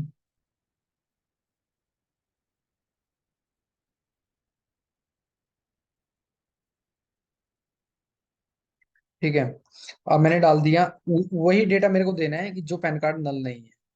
ठीक है, मैंने बोला wrap dot pan card not equal to null. ठीक है, अब मैंने बोला डॉट ऐड रैप डॉट, और हमारा वो क्या बोलते हैं, अ, हाँ wrap, wrap dot pan card, sorry. ठीक है, तो मेरा रैप डॉट पैन कार्ड आ गया। अब मेरे पास ये सारी इंफॉर्मेशन भाई यहाँ पे आ गई। ठीक है, अब उन्होंने, सॉरी फोन नहीं आएगा, पैन कार्ड का नंबर आएगा, लेट्स से DPA 0876J, कुछ ऐसा मतलब कुछ भी डाल दिया मैंने पैन कार्ड। तो ये फॉर एग्जांपल मेरा पैन कार्ड का नंबर है, और उन्होंने साथ में रिकॉर्ड, उनको वो रिकॉर्ड चाहिए जिसका ये पैन कार्ड है। मतलब डेफिनेटली एक ही पैन कार्ड होगा, बट उनको मल्टीपल मल्टीपल रिक्वेस्ट भेजी उन्होंने, एक पैन कार्ड मतलब उन्होंने एरे में भेजे तो एक रिकॉर्ड हो गया। अब उन्होंने मल्टीपल रिकॉर्ड्स भेजे हैं लिस्ट में, तो क्या करेंगे, वो ऐसे भेजेंगे, माइट भी ऐसा ऐसे करके उन्होंने मल्टीपल भेजा, और फाइनली ये कर देंगे। एरे होता है, एरे में मतलब मल्टीपल पैन कार्ड उन्होंने भेज दिए। अब मल्टी मतलब सेम है, मतलब इनको अलग अलग समझ लो कि सब अलग अलग आ रहे हैं डेटा। ठीक है, मल्टीपल बंदों के पैन कार्ड का इंफॉर्मेशन उनको चाहिए, हजारों लाखों मतलब जितने भी हैं ऐसे। तो अब हम क्या करेंगे, हमारे पास पैन कार्ड की लिस्ट आ गई। अब हम सोच रहे हैं कि अकाउंट ऑब्जेक्ट की बात करें, या फॉर एग्जांपल हाँ अकाउंट की बात करें, अकाउंट वाले पैन कार्ड वाले चाहिए उसको, मैंने बोला लिस्ट ऑफ अकाउंट। अब मैं क्वेरी करूंगा ACC list equal to select pan card from account where ID, sorry, pan card, pan card equal to, या इन डाल दो, ये इक्वल टू डाल दो। ठीक है, इसका हो गया मेरा लिस्ट। हाँ ये हो गया। ठीक है, ये हो गया पैन कार्ड लिस्ट। ठीक है, तो मेरे पास पैन कार्ड आ गया। जो भी जितने भी पैन कार्ड है ना, वो वाले सारे जो एग्जिस्टिंग अपने डेटाबेस के अंदर, अब उन्होंने रिक्वेस्ट किया, पैन कार्ड भेजा, सिंपल टर्म्स में उन्होंने पैन कार्ड भेजे। अब पैन कार्ड यूनिक है, इसलिए हम इसको यूज कर रहे हैं।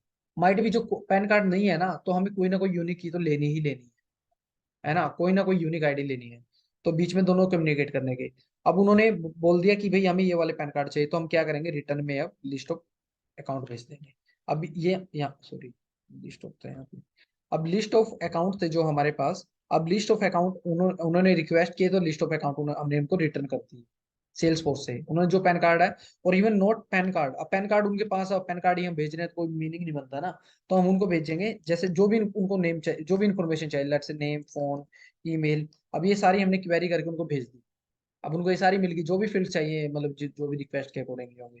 अब ये हो गया हमारा गेट का रिक्वेस्ट, रीड की है, रिट्रीव की है बस। ठीक है, अब बात आती है, एक और कर लेते हैं, मतलब पोस्ट डिलीट भी, डिलीट का भी ऐसे सिनेरियो है भाई, डिलीट का कोई दूसरा सिनेरियो नहीं है। ठीक है, डिलीट का ऐसे सिनेरियो है कि जो जब उन्होंने डिलीट का रिक्वेस्ट किया, तो हमने रिट्रीव किया, और यहाँ पे क्वेरी मतलब जो भी है हमने डिलीट यहाँ पे कर दिया, जो भी हमने डिलीट करना है। ठीक है, और उसको रिटर्न कर दिया, पता लग जाएगा क्या क्या डिलीट हुआ है। अभी दूसरी चीज आई है, एक एक एग्जाम्पल करवा देता हूँ, पैच या पुट का करवा देता हूँ। ठीक है, पैच का करवा देता हूँ। तो पैच का मतलब होता है अपडेट करना। अब पैच में क्या हुआ, डेटा मेरे पास आया। अब बात आती है, अब अपने को करना है अपडेट। अपडेट, अब पैन कार्ड मेरे पास है, अब उन्हीं रिकॉर्ड को मुझे अपडेट करना। अब मेरे पास लिस्ट ऑफ रिकॉर्ड्स आए थे, लिस्ट ऑफ अकाउंट्स आए थे, लिस्ट ऑफ ये मेरे पास आ गई। सेम टू सेम यहाँ तक कोड सेम रहेगा, गेट वाला ही। अपने को अब जो रिटर्न करना है, अब अपने को क्या करना है, अपने को अब दोबारा इस पे फॉर लूप लगानी है। अब फॉर लूप लगानी है, तो मैं क्या बोलूंगा, मैं बोलूंगा अकाउंट पे लगानी है ACC, और ACC लिस्ट। अब मैंने इतना कोड लिख दिया, अब इस कोड लिखने के बाद मेरे को रिकॉर्ड को अपडेट करवाना है। ठीक है, मैंने बोला ACC डॉट, हाँ अब मेरे पास, हाँ इन रिकॉर्ड्स को मुझे अपडेट करवाना है। अब मेरे पैन कार्ड वाले रिकॉर्ड्स मेरे पास आ गए। ठीक है, ये तो पता होना चाहिए ना किस रिकॉर्ड को अपडेट करवाना है, पैन कार्ड वाले रिकॉर्ड मेरे पास आ गए। अब मैंने डाला ACC डॉट, लेट्स से फोन। ठीक है, अब मेरा जो भी जेसन से मेरा रिक्वेस्ट आया, मतलब जो भी मेरा जेसन से डेटा निकल के आएगा, तो मैं यहाँ पे डलवा दूंगा वो वाला डेटा, मतलब जो भी EX डॉट फोन है, मतलब जो भी।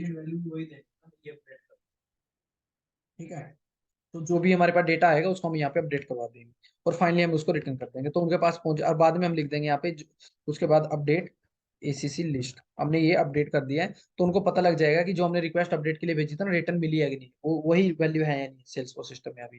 ठीक है, तो ये डेटा मेरे पास आ जाएगा, ये मेरा पैच। तो ये है हमारा इनबाउंड प्रोसेस। ठीक है, इनबाउंड थोड़ा लेंथी है, लेकिन बहुत सॉलिड और बहुत मजेदार इंटरेस्टिंग है। जब करोगे ना, जब चीजें सामने आएंगी ना, तो ये चीजें तुम लोग देखोगे, तो उस टाइम समझ में आएंगी यार, हाँ यार बहुत मतलब काफी हेल्पफुल सेशन था वो। पैच और अपडेट में मतलब क्या डिफरेंस? पैच अपडेट ही होता है। नहीं, उसमें आपने दो लिखी थी, जिसमें पैच और अपडेट। पैच पुट, पुट होता है अपसर्ट। अपसर्ट पता क्या होता है?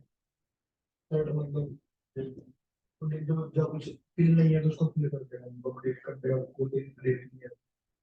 फिर वो तो अपडेट हो गया ना। पैच का मतलब, पुट का मतलब होता है रिकॉर्ड जो एग्जिस्ट करता है वो।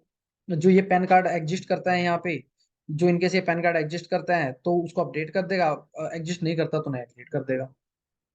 हम्म। ठीक है, वो होता है हमारा पैच ना, सॉरी पुट। ठीक है भाई, कोई डाउट है? डीएमएल ऑपरेशन नहीं करा। डीएमएल क्वेरी करने में डीएमएल थोड़ी ना होती है एसक्यूएल में। अब रीड करना है डेटा, रीड में डीएमएल थोड़ी ना करेंगे। रीड में डीएमएल करने की जरूरत ही नहीं है। ठीक है, तो ये था मेरा भाई get post put patch delete. ठीक है, कोई डाउट नहीं है किसी का? मैं ये समझ के चल रहा हूँ सबको सारी चीजें समझ में आ, किसी का कोई डाउट नहीं है? ठीक है। तो ये सारी चीजें अपनी होगी। तो अभी हमारा था मतलब कनेक्टेड ऐप, मतलब जो भी कनेक्टेड ऐप है हमारा, ये सारा समझ में आ गया। सिक्योरिटी टोकन, अब हमने उनको डेटा दे दिया है, डेटा ले लिया, इंसर्ट करवा दिया, अब कहानी होगी खत्म। ठीक है, कहानी होगी खत्म। अब as a best practice apart from this integration, जो मतलब मैं अपना एक्सपीरियंस शेयर कर रहा हूँ, तो वो है कि कंपनी वालों को इम्प्रेस करना है। तुम्हें नंबर बनाने हैं, मतलब बोलना है कि भाई हाँ हमें तो और भी अच्छा आता है। ठीक है, कोई मुश्किल चीज नहीं बता रहा, बहुत आसान है, लेकिन एक ट्रिक है। ठीक है। मतलब थोड़ा सा मतलब हवाबाजी के हैं, लेकिन अच्छा पॉइंट भी अच्छा है वैसे ही। कई कंपनियां क्या होता, कई क्या 90% कंपनियां यूज नहीं करती। तो जब भी हमारा इंटीग्रेशन होता है ना किसी भी थर्ड पार्टी सेल्स फोर्स के साथ, जो भी होता है, तो वो अपने ना एक ऐसा ना ट्रैक नहीं करती वो इंटीग्रेशन को। ट्रैक फॉर एग्जांपल मैंने कल इंटीग्रेशन किया था, अब वो डेटा मेरा क्या आया था, मैंने डेट सेल्स फोर्स में डाल दिया। अब उसकी ट्रांजेक्शन सक्सेस हुई थी, फेलियर हुई थी, मेरे को नहीं पता, मैं भूल गया। ठीक है। एक होता है मेरा ट्रैक नहीं किया वो मैंने। एक दूसरा सिनेरियो है मेरा कि मैंने फेल हुई थी, मेरी कल 2 ट्रांजेक्शन फेल हुई थी। अब किस वजह से फेल हुई थी, क्यों फेल हुई थी, मेरी साइड से एरर था, उनकी साइड से एरर था, मैंने वो भी ट्रैक नहीं किया। ट्रैकिंग नहीं चलती कंपनी में। अब जो कल कल की जो ट्रांजैक्शन है, 2 महीने पहले की ट्रांजैक्शन है, माइट भी 2 महीने पहले जो ट्रांजैक्शन हुई थी, अब क्लाइंट अंडर इंप्रेशन में था कि भाई मेरा वो रिकॉर्ड क्रिएट हो गया सेल्स फोर्स में। ठीक है। और वो रिकॉर्ड क्रिएट नहीं हुआ था, एक्सेप्शन आई थी, उनकी उनकी साइड से आई थी, अपनी साइड से जो भी आई थी। अभी क्लाइंट बोल रहा है, अब वो देख रहा है सिस्टम में, वो बोल रहा है साला मिल क्यों नहीं रहा रिकॉर्ड, मिल क्यों नहीं रहा, मिल क्यों नहीं रहा, वो सोच रहा है कि ये गलत है सिस्टम, समझ नहीं आ रहा। अब या तो जो ट्रैक करता, तो उसको ना वो जाके उस टेबल में जाके देख लेता कि भाई हाँ ये वाला फेलियर रिकॉर्ड्स हैं भाई, इस वजह से फेल हुई, माइट भी 2 महीने बाद देख रहा है वो, लेकिन उस टाइम भी वो रिक्वेस्ट कर सकता है भाई दोबारा प्रोसेस करो, अभी सही होगा। है ना? उसको इंपॉर्टेंट है वो डेटा, और जो उसने ट्रैक नहीं किया तो उसको क्या पता लगेगा? On the same time track जो इनके साथ वो हिट कर रहे हैं, उनको पता लग रहा है क्या आ रहा है क्या नहीं आ रहा है। ठीक है, वो भले ही ट्रैक कर रहे हैं, बट हम तो नहीं ट्रैक कर रहे हैं, हमारी भी तो रिस्पॉन्सिबिलिटी बनती है सेल्स को साइड से ट्रैक करने की। तो हमारी रिस्पॉन्सिबिलिटी के अकॉर्डिंगली अपने को क्या करना चाहिए, कि जो भी डेटा आता है, अब फॉर एग्जाम्पल ये डेटा आया है हमारे पास, मतलब इंसर्ट किया हमने डेटाबेस में, तो हमें एक कस्टम ऑब्जेक्ट बनाना है, जिसका नाम देना है इंटीग्रेशन लॉग, कुछ भी दे सकते हो, एक्सेप्शन लॉग, इंटीग्रेशन एप्लीकेशन, कुछ भी दे दो। ठीक है। तो इंटीग्रेशन ट्रैकिंग दे दो, कुछ भी, ट्रांजेक्शन वगैरह कुछ भी। तो अभी जब हमारे पास डेटा आया है वहां से सेल्स फोर्स से, वहां से थर्ड पार्टी से, तो हर एक ट्रांजेक्शन को अपने को वहां पे स्टोर करवाना है। उसके फील्ड्स रहेंगे, फील्ड्स रह सकते हैं, मतलब कुछ भी रह सकते हैं, बट उसके फील्ड्स एज अ मतलब अंडरस्टैंडिंग पर्पज मैं बता सकता हूँ कि फील्ड्स उसके रहेंगे। फॉर एग्जांपल कोई भी एक स्टेटस कोड होता है, जब भी हमारा कोड इंटीग्रेशन होता है ना, 200 आता है, 201 आता है, 401 आता है, 403 आता है, मतलब हजारों टाइप के स्टेटस कोड होते हैं। जब भी सक्सेस होते हैं ना, 200 आया ना, तो समझ लो कि मेरा इंटीग्रेशन सक्सेसफुली हो गया। 200 आया है, 200 का मतलब है कि सक्सेसफुली होना। 201 5 मतलब कोई और भी आ जाए ना, मतलब कोई ना कोई एरर है, कोई भी एरर आए तो एरर है, मतलब रिकॉर्ड नहीं बना है। ठीक है, 200 आया है तो मतलब रिकॉर्ड बना है, नहीं नहीं है। तो कोडिंग कोडिंग होती है इनकी, मतलब तो कोडिंग लैंग्वेज में जो समझ जाते रहो, ठीक है, नहीं नहीं जी। तो अब ये जो स्टेटस कोड है, जो ये स्टेटस कोड है ना, तो हम एक कस्टम ऑब्जेक्ट बनाएंगे, उस कस्टम ऑब्जेक्ट के अंदर हम एक कस्टम फील्ड बनाएंगे।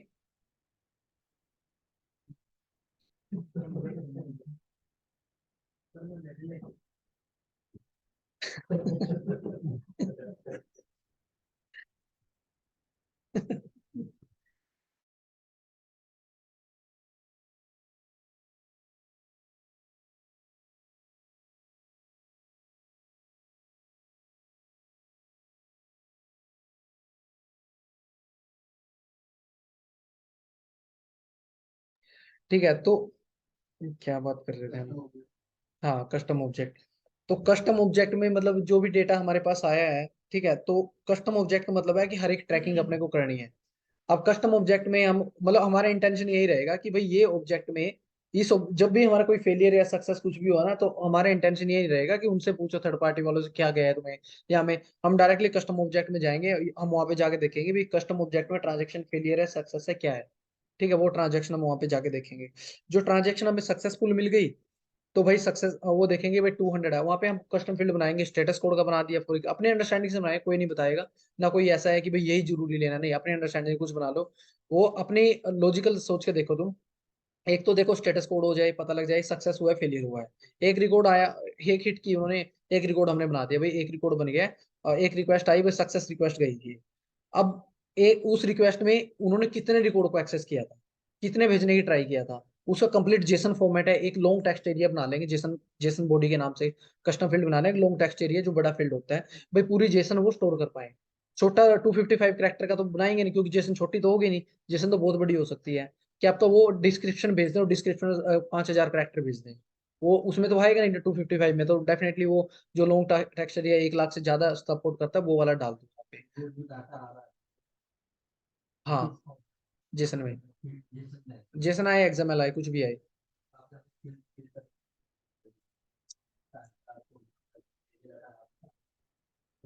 कस्टम प्रोजेक्ट में तो बनाने पड़ेंगे ना, जो इंटीग्रेशन लोग ऑब्जेक्ट है उसमें तो, वो कोई इंटीग्रेशन का पार्ट नहीं, वो ट्रैकिंग का पार्ट है।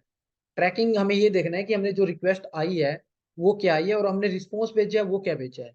रिक्वेस्ट प्लस रिस्पॉन्स दोनों हमें वहां पे स्टोर करवाने हैं। और क्या स्टेटस कोड आया है। ठीक है, इंटीग्रेट है। मैनुअली क्यों करवाने पड़ेंगे, कोड लिखेंगे ना हम यहाँ पे। अब जो फॉर एग्जांपल मेरा, अब यहाँ पे ये कोड है मेरा, ठीक है, अब ये कोड है, अब मैं यहाँ पे जाके मेरा इंटीग्रेशन लोग ऑब्जेक्ट है, मैं इसके नीचे जाके इंटीग्रेशन लोग ऑब्जेक्ट मैंने बनाया, मतलब सॉरी,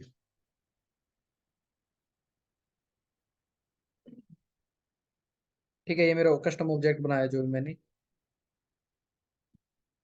मैं यहाँ पे आया, मैंने बोला ठीक, इसका एक auto number field, auto number बना दो इसका, ठीक है, जो भी फील्ड है उसे पता लग जाएगा कि जो भी ऑटो नंबर है, ठीक है, नेम का ऑटो नंबर बना देना। तो मैंने डलवाया स्टेटस कोड, ठीक है, स्टेटस कोड हमने डलवा दिया।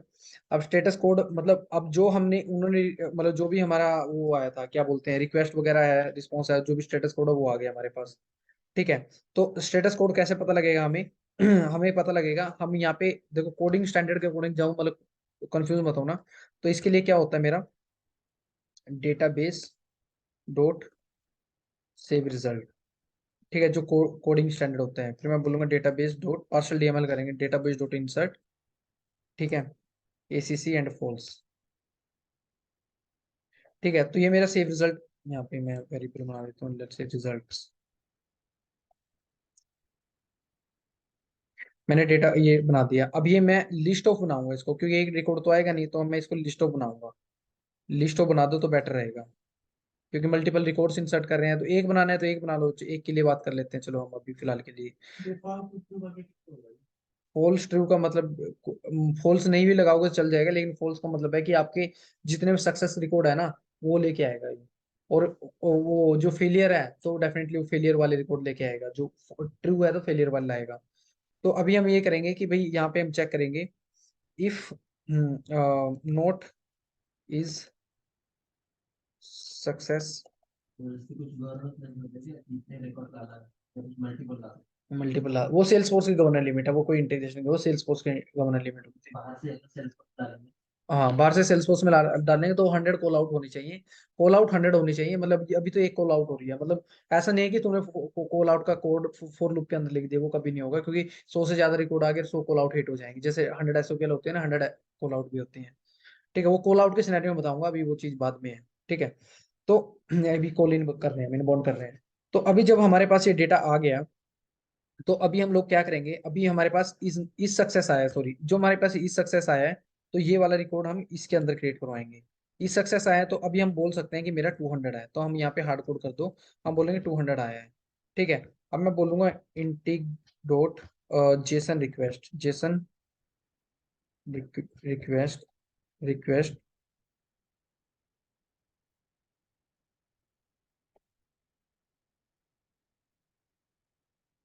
ठीक है। मेरा ये कस्टम फील्ड था और ये मैंने डलवा दिया, जो भी मेरा जेसन फॉर्मेट ऊपर से आया था, मतलब जो उन्होंने भेजा है ना, ये रहा, जैसे जेसन फॉर्मेट था, तो मैंने ये डलवा दिया यहाँ पे। ठीक है। और मैंने डलवा दिया, और भी चीजें डलवा सकते हो आप लोग, कि मतलब और क्या हो सकते हैं, स्टेटस कोड हो गया, जेसन रिक्वेस्ट हो गया, रिस्पॉन्स हो गया आपका। ठीक है।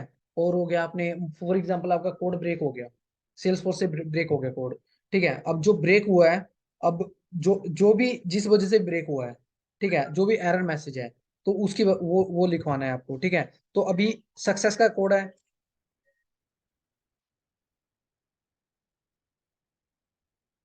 जो सक्सेस का मैसेज है, तो वो तो हमारा वो फेलियर डलवाने की जरूरत नहीं है, बट जो इन केस हमारा, मैंने डाल दिया एल्स,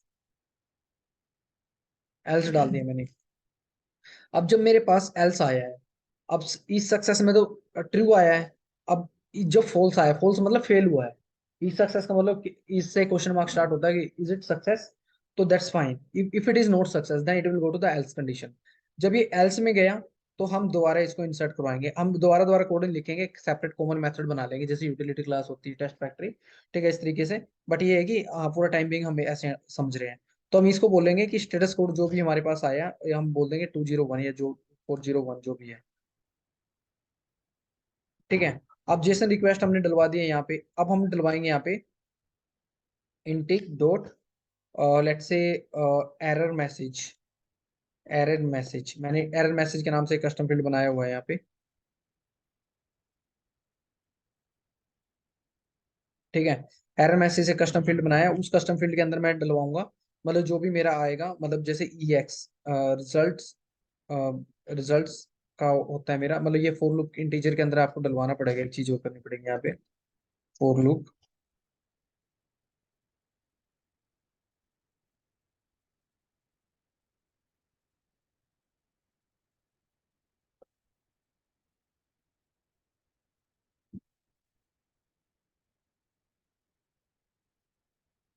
ठीक है। तो ये सारी चीजें आपने करवाई यहाँ पे।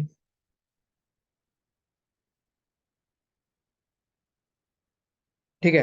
अब जब आपके पास ये रिजल्ट्स आया है, जो भी रिजल्ट्स आपका बन गया है ना, तो मतलब ये अब हम यहाँ पे जैसे 1 2 3 है ना, तो हम इसको बोलेंगे कि भी जो भी आपका वो आ रहा है, जितनी बार भी आइटरेट करेगा फेलियर में, डॉट एरर मैसेज, मतलब ये इसका स्टैंडर्ड तरीका होता है एरर मैसेज करवाने का। ठीक है। तो इसका जो एरर मैसेज हम ऐसे डलवा देंगे, ये रिजल्ट्स का एरर मैसेज। ठीक है। एरर मैसेज मतलब स्टैंडर्ड स्टैंडर्ड सिंटैक्स है करवाने का। तो जो एरर मैसेज होगा यहाँ पे अपने ये बता देगा कि आपका स्टैक ट्रेसिंग वगैरह होता है, स्टैक ट्रेसिंग मतलब ये बता देगा कि आपका कौन सी क्लास फेल हुई, कौन सा मेथड फेल हुआ, कौन सी लाइन फेल हुई, और क्या इशू था फेल होने का, क्या रीजन था। वो सारी की सारी चीज यहाँ पे डलवा देगा। अब कल को उस बंदे को चेक करना है, अब ये रिकॉर्ड मेरा डेटाबेस में क्रिएटेड है। ठीक है। ये मैं आपको एक एग्जांपल के लिए रियल टाइम में दिखा देता हूं। मेरा चार्जर, एक सेकंड लगाइए, वो देता है, 1 सेकंड।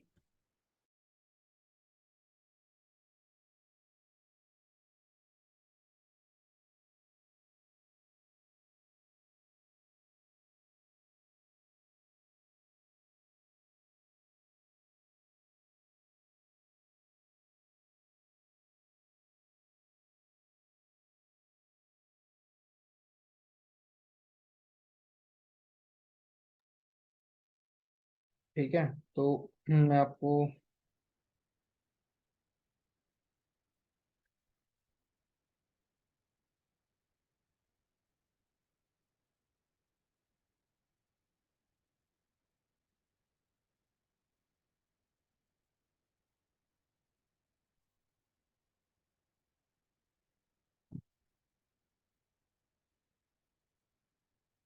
ठीक है, हमारा यहाँ पे एप्लीकेशन लॉग है। ठीक है। ऑब्जेक्ट जो हम यूज करते हैं एप्लीकेशन लॉग, मतलब ये इंटीग्रेशन के लिए यूज होता है। अब इसके एप्लीकेशन लॉग के अंदर ना हम हर एक मतलब कंप्लीट एप्लीकेशन, मतलब पूरे सिस्टम का वो डलवाते हैं। ऐसा जरूरी नहीं है कि हम इंटीग्रेशन के लिए यूज कर रहे हैं, हम इसके लिए वैसे भी यूज कर रहे हैं कि हमारा कोई और भी फेलियर आ गया। फॉर एग्जांपल प्रोडक्शन में इसका, इस ऑब्जेक्ट का ये बेनिफिट होता है कि कल को प्रोडक्शन में कोई भी फेलियर आ गया, अब हम डिबग लोग तो वहां चेक करेंगे नहीं, एडमिन का बंदा है कोई, एडमिन को थोड़ा ना पता डिबग लोग क्या होता है, माइट बी नॉन टेक्निकल बंदा, हम उसको ये बोल देंगे as a training, user training, भाई जब भी कोई चीज तुम्हें लगे ना कि मेरी चीज फ्लो नहीं हो रही, बन नहीं रही, कोई भी इशू लग रहा है, तुम इस ऑब्जेक्ट में यहाँ पे जाके चेक करो कि भाई वो डेटा बना है कि नहीं बना है। इसको असेंडिंग ऑर्डर में, डिसेंडिंग ऑर्डर में आज की क्रिएटेड डेट देख के देखो कि आज ही बना है कि नहीं बना है। माइट बी क्रिएटेड डेट से असेंडिंग डिसेंडिंग कर दिया। ये बोलो कि भाई देखो कल 28 तारीख में ये एरर आए हैं, आप ये खोल खोल के देख लो कल वाले एरर, 5-6 एरर, आपका कोई एरर है इनमें से? बोलेगा नहीं, तो ठीक है, तो सही है, सही है। ठीक है। तो फॉर एग्जाम्पल मेरे ये एरर आया था, मुझे पता कि 28 तारीख में ये एरर आया था, अब मैं देखूंगा कि क्या एरर आया है। अब जो पेलोड, पेलोड बोलते हैं हम जेसन को, देखो ये जेसन है हमारा, अब इन्होंने बोला कि ये जेसन है मेरा, देखो पेलोड में ये वाला डेटा आया है। अब डिबग लेवल एरर आया है मेरा, एप्लीकेशन लोग इन्होंने ऑटोमेट वो बना रखा है, मतलब ऑटो नंबर। तो उसके बाद इन्होंने बोला है कि सोर्स मतलब कौन सी अपेक्स क्लास है जो कि आई है, तो फेलियर हुआ है तो फेलियर क्यों हुआ है? इन्होंने बोला ये मेरी क्लास है भाई, ये मेरी लाइन नंबर है भाई, ये मेरा क्लास और ये मेरा मेथड है। अब अपने को ये जो हम ये ऑब्जेक्ट यूज नहीं करते, कितने प्रॉब्लम्स होते हैं अपने को। अब यहाँ से 1 सेकंड्स में अपने को पता लग गया कि भी कहाँ पे फेलियर है। अब डायरेक्टली ना डिबग लॉग में जाना ना कहीं जाना, हम डायरेक्टली उसी लाइन पे जाएंगे, डायरेक्टली उसी लाइन पे जाके डिबग करेंगे, अच्छा इस लाइन पे ये एरर आया होगा, है ना? तो इससे कितना कितनी हेल्प होगी। तो अपने को, और एरर मैसेज क्या है, इंसर्ट फील्ड है और ये वाला मेरा एरर है। तो अभी अपने को ये भी पता लग रहा है आफ्टर इंसर्ट मतलब डेफिनेटली कोई ट्रिगर ट्रिगर फेल हुआ है, इंक्वायरी टू लीड ट्रिगर मेरा फेल हुआ है। ठीक है, जो भी एक्सेप्शन है। तो मेरे को देखो कितनी चीजें मेरा बेनिफिट होगा कई चीजों के अंदर इसमें, है ना? तो ये ट्रैकिंग करता है। अब जो भी मेरे को देखना है कि नहीं मेरे को तो ये वाला मेरा इशू नहीं, मेरा वाला तो ये इशू है, मेरे को तो यहाँ पे जाना है, तो मैं जाके देखूंगा अच्छा ये वाला इशू है भाई मेरा, तो अनसफिशिएंट प्रिविलेज ये जो भी एक्सेस है, तो ये वाला मेरा एरर है, तो मैं यहाँ पे जाके देखूंगा, है ना? तो ये चीज है। अब मेरे को जो केसेस आते हैं ना, जब आप सपोर्ट या किसी भी product based service based company में काम करते हो, तो वहां पे ज्यादातर ऐसी चीजें होती है, तो उनको उनको ट्रैकिंग कैसे पता लगेगा, वो केस कैसे जनरेट करेंगे? अब जैसे मैं सेल्सफोर्स कंपनी में काम कर रहा हूँ, उनके पास से डायरेक्टली सेल्सफोर्स में काम कर रहा हूँ, ठीक है, उनके पास उनके खुद के अपने केसेस होते हैं, इंटरनल केसेस की बात कर रहा हूँ। इंटरनल केसेस में उन्होंने बोला है एक org यूज कर रहे हैं, उस org के साथ उन्होंने इंटीग्रेशन कर रखा है, और जितने भी एरर मैसेजेस वगैरह है ना उसके अंदर आते हैं सारे। तो फिर वहां से टिकट बनती है, वहां से टिकट फिर उनकी रिजोल्व होती है टिकट्स वगैरह। ठीक है। तो ये सारी की सारी वही चीज है कि भाई आपके एक एज अ काइंड ऑफ जीरा टिकट ही लगा लो। अब में हम डायरेक्टली हम क्या करते हैं, जैसे मेरा मैनेजर है, तो मैनेजर क्या करता है, डेली आता है इसको ओपन करके देखता है, बोलता है भाई देखो प्रोडक्शन में कोई इशू तो नहीं आया, ये प्रोडक्शन है हमारा, बोलेगा प्रोडक्शन में कोई फेलियर तो नहीं आया, वो कोड बोर्ड पे नहीं जाएगा। उसको क्या कैसे पता लगेगा? ये एक तो क्लाइंट कंप्लेन करेगा, हमें बाद में पता लगेगा, क्लाइंट से पहले ही अपने को पता है कि ये एरर आ गया, क्लाइंट के कंप्लेंट से पहले ही हम उस चीज को रिसोल्व कर देंगे। अब अपने को पता है कि ये फेलियर आया, क्लाइंट कल को क्या पता छुट्टी पे चल रहा हो, 5 दिन बाद आए, ये छुट्टी पे नहीं चल रहा है, उसने नोटिस नहीं किया अपने को पता है ये फेलियर है, हम उससे पहले ही रिजोल्व करके उसको डिप्लॉय कर देंगे, हम शिकायत का मौका ही नहीं देंगे, है ना? तो वो चीज है, तो ये इतना हेल्पफुल है। समझ में आया ना सबको भाई, ये क्या बेनिफिट है इसका क्या नहीं है, किसी को डाउट हो पूछ लेना। ठीक है, तो ये था हमारा इनबाउंड इंटीग्रेशन। और ये वो मैं बोल रहा था कि ये पॉइंट है कि हम एडिशनली ऐड कर सकते हैं इंटीग्रेशन के अलावा, इंटीग्रेशन लोग ऑब्जेक्ट। ठीक है, तो ये हम ऐड कर सकते हैं, जो उन्होंने नहीं किया वो ऐड, तो उनको सजेस्ट करो। उन्होंने देखो जो एक्सेप्ट नहीं कर रहे तो वो तो उनकी बेवकूफी है, जो वो यूज नहीं कर रहे, लेकिन वो एक कई बार कोई बंदे इतने जिद्दी होते हैं, नहीं मानते, बट नहीं मानते तो अलग बात है, लेकिन ये है कि सजेस्ट करो, मैनेजर को बोलो, जो कोई बंदा सुन सकता है तुम्हारे उन बंदे को बोलो, जो सच्चा जेन्युइन बंदा होगा ना 100% इम्प्लीमेंट करवाएगा। ठीक है, तो वो चीज है। तो ये थे हमारे इनबाउंड का भाई। ठीक है, तो इनबाउंड वाला प्रोसेस था मेरा इतना बड़ा है, जो जो भी अपना हुआ है, और ये इनबाउंड का हुआ है ना, तो इसके अंदर ही हमने काफी चीजें कवर कर ली बाकी इंटीग्रेशन की। ऐसा नहीं कि इनबाउंड के अंदर, इनबाउंड में यही रहेगा, आउटबाउंड में इसका कोई भी यूज नहीं होगा, नहीं डेफिनेटली यूज होगा। आपने ये चीजें समझ में आई ना? देखो ये पोस्ट पुट पैच, आपका कोई भी इंटीग्रेशन करो आप, ये चारों इंटीग्रेशन करोगे हर एक में यूज होगा पोस्ट पुट पैच। इनका अलग कोई अलग मेथड नहीं होगा, इनका भी सेम मेथड ही होगा। ठीक है। हाँ ये बात अलग है कि इसके लिए ये सब करना पड़ता है इनबाउंड के लिए, बट आउटबाउंड के लिए नहीं करना पड़ता। ठीक है। अब आउटबाउंड पे आते हैं। अब आउटबाउंड में होता है स्टेप्स 1, जो सबसे पहला स्टेप्स रहता है। ठीक है, ये स्टेप रहेगा हमारा। अपने को अभी इनबाउंड में देखना हमने क्या किया था, वो आउटबाउंड कर रहे, वो कॉल आउट कर रहे थे, हम कॉल इन कर रहे थे, हम डेटा मंगवा रहे थे। तो जब डेटा मंगवा रहे थे तो अपने को डिटेल भेजा था उनके पास, user name password end point URL जो कुछ है ना? तो अब की बारी अपनी बारी है उनसे मंगवाने की। पहले तो हमने भेजा था, अब वो कॉल इन कर रहे हैं ना, वो इनबाउंड कर रहे हैं, बट हम आउट कर रहे हैं। पहले वो आउट कर रहे थे, हम इन कर रहे थे। पहले हमारी रिस्पॉन्सिबिलिटी अपने को भेजना, अब उनकी रिस्पॉन्सिबिलिटी है उनको भेजना। ठीक है। तो अभी हम बोलेंगे कि भाई अपनी एपीआई डिटेल दे दो, हम टेक्निकल वर्ड में बोलेंगे एपीआई डिटेल। कभी भी कोई भी इंटीग्रेशन करते हो तो पहले सबसे पहले वो बोलेंगे ना कि आपको कॉल आउट करना है, कपिल जाके उस सिस्टम में जाना और वहां से कॉल आउट करना है। आप बोलोगे सर उसका एपीआई डिटेल आ गया हमारे पास, पूछेंगे ना एपीआई डिटेल दे लो। ठीक है। आपको ये बोलने की जरूरत नहीं है कि user name password end point URL, जो इनके से वो पूछे भाई क्या चाहिए, मुझे नहीं आइडिया, वो पूछे सर उसका यूजर नेम पासवर्ड मतलब एंड पॉइंट यूआरएल वो सब ले लो, मतलब फिर मैं कर दूंगा। मतलब कुछ ना कुछ तो मांगोगे ना, ऑथेंटिकेट तो करना पड़ेगा ना, फिर बाद में ऑथराइज करोगे। ऑथेंटिकेशन के लिए आपको ये सब डिटेल चाहिए। जब उन्होंने आउटबाउंड के लिए, अब उन्होंने अपने को क्या दिया, let's say Oracle, Oracle steps, ये आउटबाउंड। उन्होंने अपने को दे दिया यूजर नेम, पास यूजर नेम। ठीक है।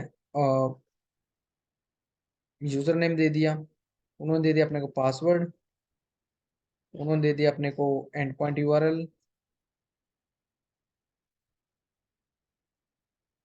ये सारी इंफॉर्मेशन दे दी।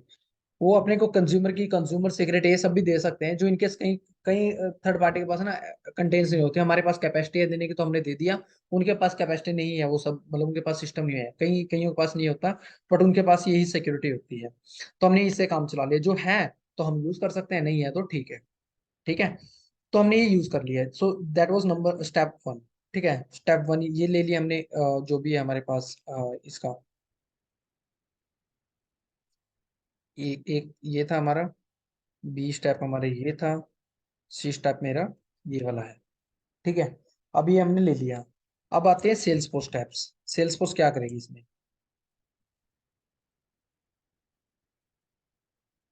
सेल्स फोर्स करेगी सबसे पहला पॉइंट जो है सेल्स फोर्स का, वो बनाए हम, वो डिटेल लेके हम जाएंगे नेम्ड क्रेडेंशियल के अंदर।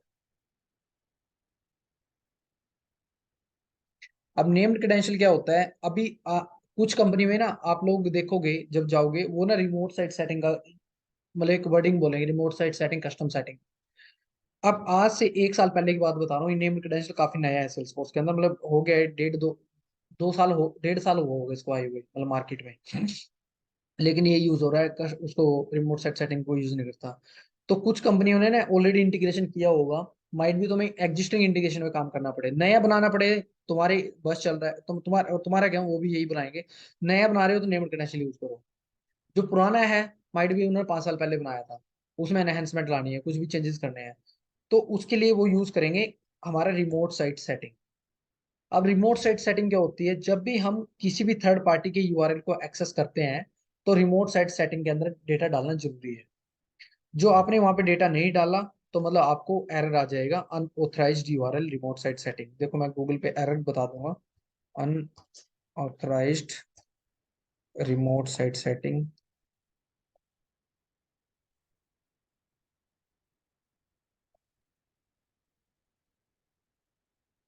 Setting error. ठीक है। तो आपको कुछ ऐसा देखो, जैसे ये एरर दिखा रहा है ना, ऐसा एरर आ जाएगा आपके पास। मतलब जो भी है आपके पास एक अनऑथराइज्ड यूआरएल का एरर आ जाएगा। ठीक है। जो आपके पास वो यूआरएल आया, तो आपको क्या करना है, आपको सिंपली यहाँ पे जाना है remote, remote site setting, remote site setting में जाके जस्ट आपको यूआरएल डाल देना है। जो ये यूआरएल डले हुए हैं ना, देखो मेरे जितने भी इंटीग्रेशन, जो मेरा मैनेज पैकेज का पार्ट है ये वाला। ठीक है। तो ये भी मेरा मतलब सारे सारे इंटीग्रेशन के पार्ट वो है। जो भी यूआरएल है थर्ड पार्टी वालों को मैंने ये सारे इंटीग्रेशन कर रखे हैं अपने डेवलप से।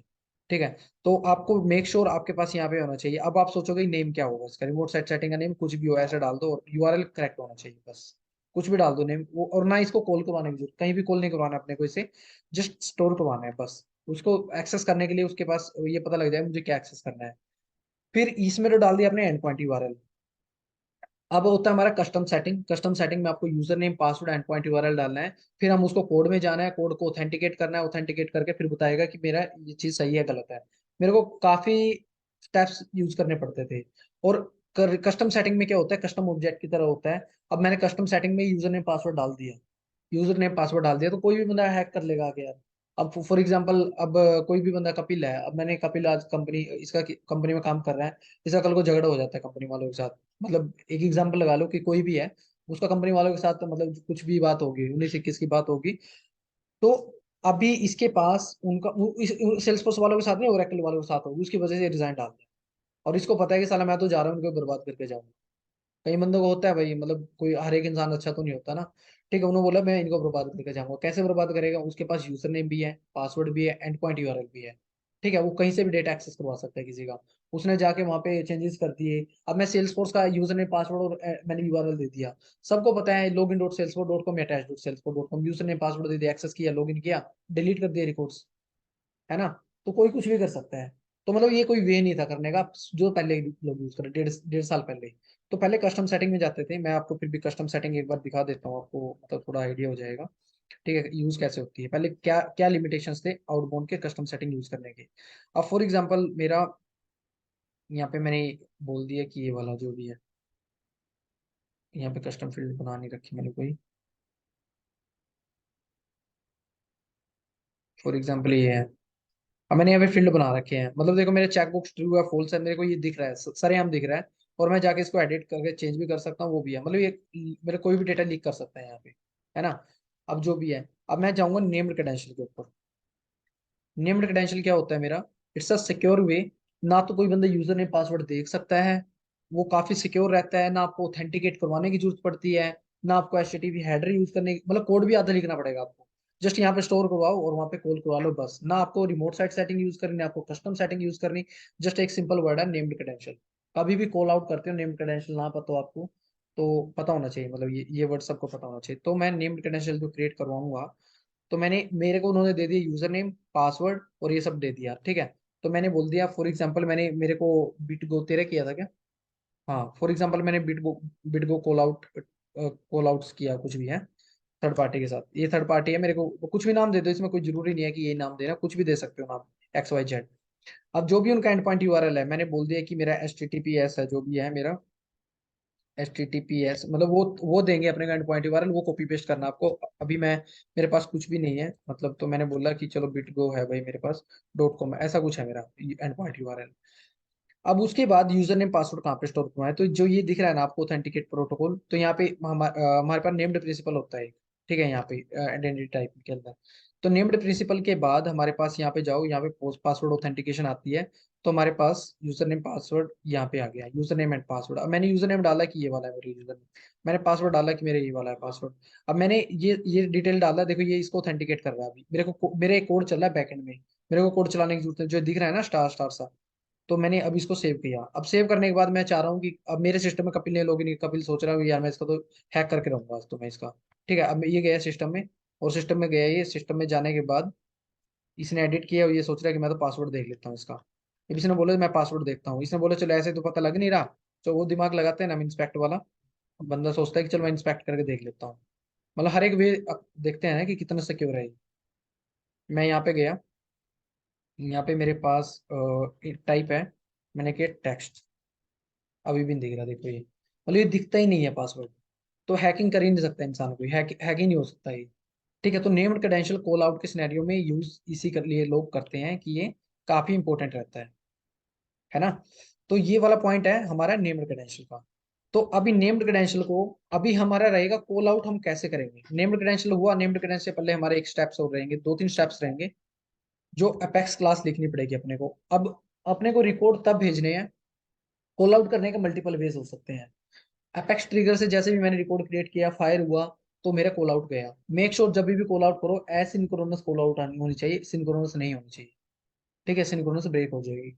एसिंक्रोनस मतलब माइट भी यहाँ से हमने रिक्वेस्ट किया, रिसोर्स आगे अवेलेबल नहीं है, तो ब्रेक हो गई। एसिंक्रोनस मतलब वेट करेगा जब तक रिसोर्स अवेलेबल नहीं है, तब जाके हमारी इंसर्ट करेगा डेटा। अब एसिंक्रोनस का स्टेप्स ये है कि जब भी हम एसिंक्रोनस करेंगे तो हम बोलेंगे ट्रिगर लिखना अपने को। अपेक्स ट्रिगर हमने लिखा सेल्सफोर्स साइड से, जैसे ही मैंने अकाउंट ऑब्जेक्ट को रिकॉर्ड को क्रिएट किया, इंसर्ट किया, तो डेटा उनके पास कॉल आउट जाएगा। अब मैंने बोला, अब मेरा दूसरा है कि as a helper class use करना है मुझे ट्रिगर के लिए। हेल्पर हेल्पर क्लास यूज करना है। अब हेल्पर क्लास यूज करना है तो उसके लिए होगा मेरा क्या बोलते हैं मतलब विद फ्यूचर मेथड। ठीक है, एनोटेशन होती है फ्यूचर मेथड की, भाई फ्यूचर मेथड लिखो, उसके बीच में उसके बाद मेरा कॉल आउट करो जो भी आपको कोड लिखना है। और जो आपका कोड रहेगा, जो भी आपका कोड रहेगा। तो अभी आपको क्या करना है, अभी आपको उनको जेसन फॉर्मेट अपने को उनको देना है। ठीक है, सेल्सफोर्स स्टेप्स ये भी है, सेल्सफोर्स का स्टेप जो है अपने को देना है। आपकी बात जेसन फॉर्मेट पहले उन्होंने दिया था अपने को जेसन फॉर्मेट, अभी अपने को देना है। अपने को बोलना है कि मेरा नेम जा रहा है इस फॉर्मेट में जा रहा है, फोन नंबर जा रहा है, मेरा ये डेटा टाइप है। हमने ये सारी चीज उनको दे दी जेसन वाली। ठीक है, तो सेल्सफोर्स का स्टेप जो है, मतलब जो एक स्टेप बनता है, मतलब डी सी स्टेप लगा लेते हैं, वो है जेसन फॉर्मेट। जेसन फॉर्मेट, ठीक है, जो कि अपने को उनको देना है। अब जब जेसन फॉर्मेट हम उनको देंगे, मेक श्योर जब जो भी अपेक्स क्लास आपने लिखा, ट्रिगर ने क्या किया, रिकॉर्ड को क्रिएट करवाया। मैं लिख देता हूँ, कोड लिख देता हूँ छोटा सा, ठीक है, तो सबको समझ में आ जाएगा। ठीक है, तो ज्यादा हो रहा हो तो बता देना भाई। ट्रिगर, ठीक है, मैंने बोल दिया account trigger on account after insert. जब भी मैं डेटा को इंसर्ट करवा रहा हूँ तभी मेरा कॉल आउट जाएगा। ठीक है, पैरेलली मैं एक हेल्पर क्लास बना लेता हूँ इसकी। हेल्पर बनाएंगे तो क्या ग्लोबल बनाएंगे, राइट, क्योंकि इंटीग्रेशन का है तो ग्लोबल बनाएंगे। ग्लोबल क्लास मैंने बना दिया इसका हेल्पर क्लास। ठीक है, अब जब हम हेल्पर क्लास बनाएंगे, अभी अपने को कॉल आउट करना है ना कि इन करना है। वो तो रेस्ट रिसोर्स था, अभी रेस्ट रिसोर्स वाला काम हो गया खत्म, डेटा आ गया है। अब हमें बाय डायरेक्शनल इंटीग्रेशन करना है, डेटा मंगवाना भी है और भेजना भी है। उन्होंने बोला भेजना भी और मंगवाना भी है। अब मंगवा तो हम चुके हैं, अब अपने को भेजना भी है डेटा उनको। उन्होंने बोला कि दोनों सिस्टम सिंक में रहेंगे भाई, जब तुम हमने क्रिएट किया तो तुम्हारे पास आएगा, तुमने क्रिएट किया तो हमारे पास आएगा। ठीक है, तो ऐसा सिस्टम है, तो बाई डायरेक्शनल है। तो इनबाउंड तो हो गया है, अब आउटबाउंड करना है अपने को।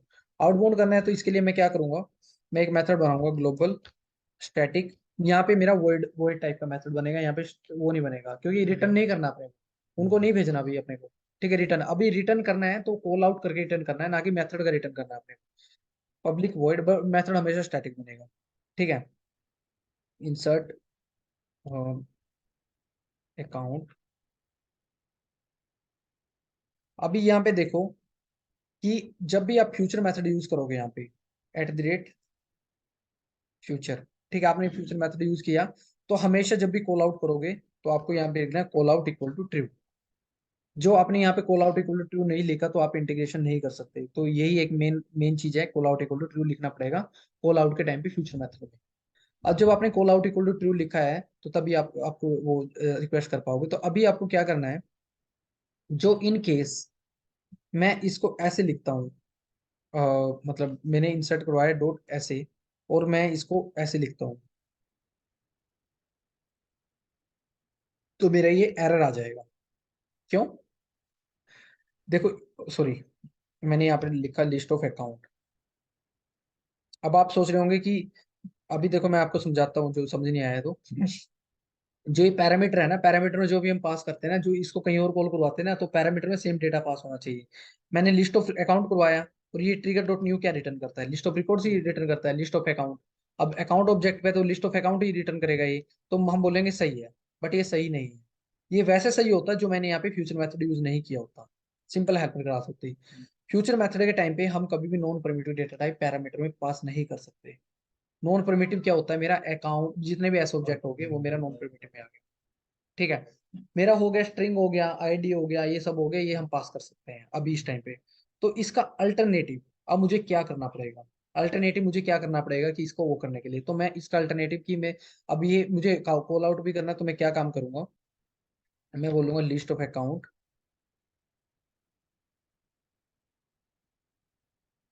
एसीसी लिस्ट, मैंने डाल दिया। मैंने ये यहाँ पे ये ऐसा कर लिया, मतलब जो भी लिस्ट ऑफ रिकॉर्ड्स मेरे आ रहे थे ना ट्रिगर डॉट न्यू से, मैंने इसके अंदर डलवा लिया। अब मैंने फॉर लूप लगाया यहाँ पे। ठीक है, मैंने एक सेट ऑफ आईडीज बनाया, सेट ऑफ स्ट्रिंग बना लो या आईडी बना लो, जो भी है। ID set equal to new.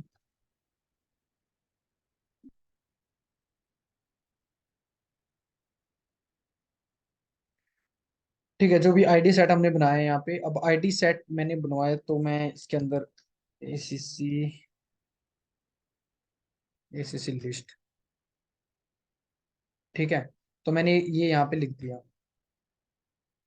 ठीक है, अब जब हमने ये लिखा तो मुझे क्या करवाना है, डॉट ऐड। अब मुझे इसकी आईडीज भेजनी है वहां पे, डॉट ऐड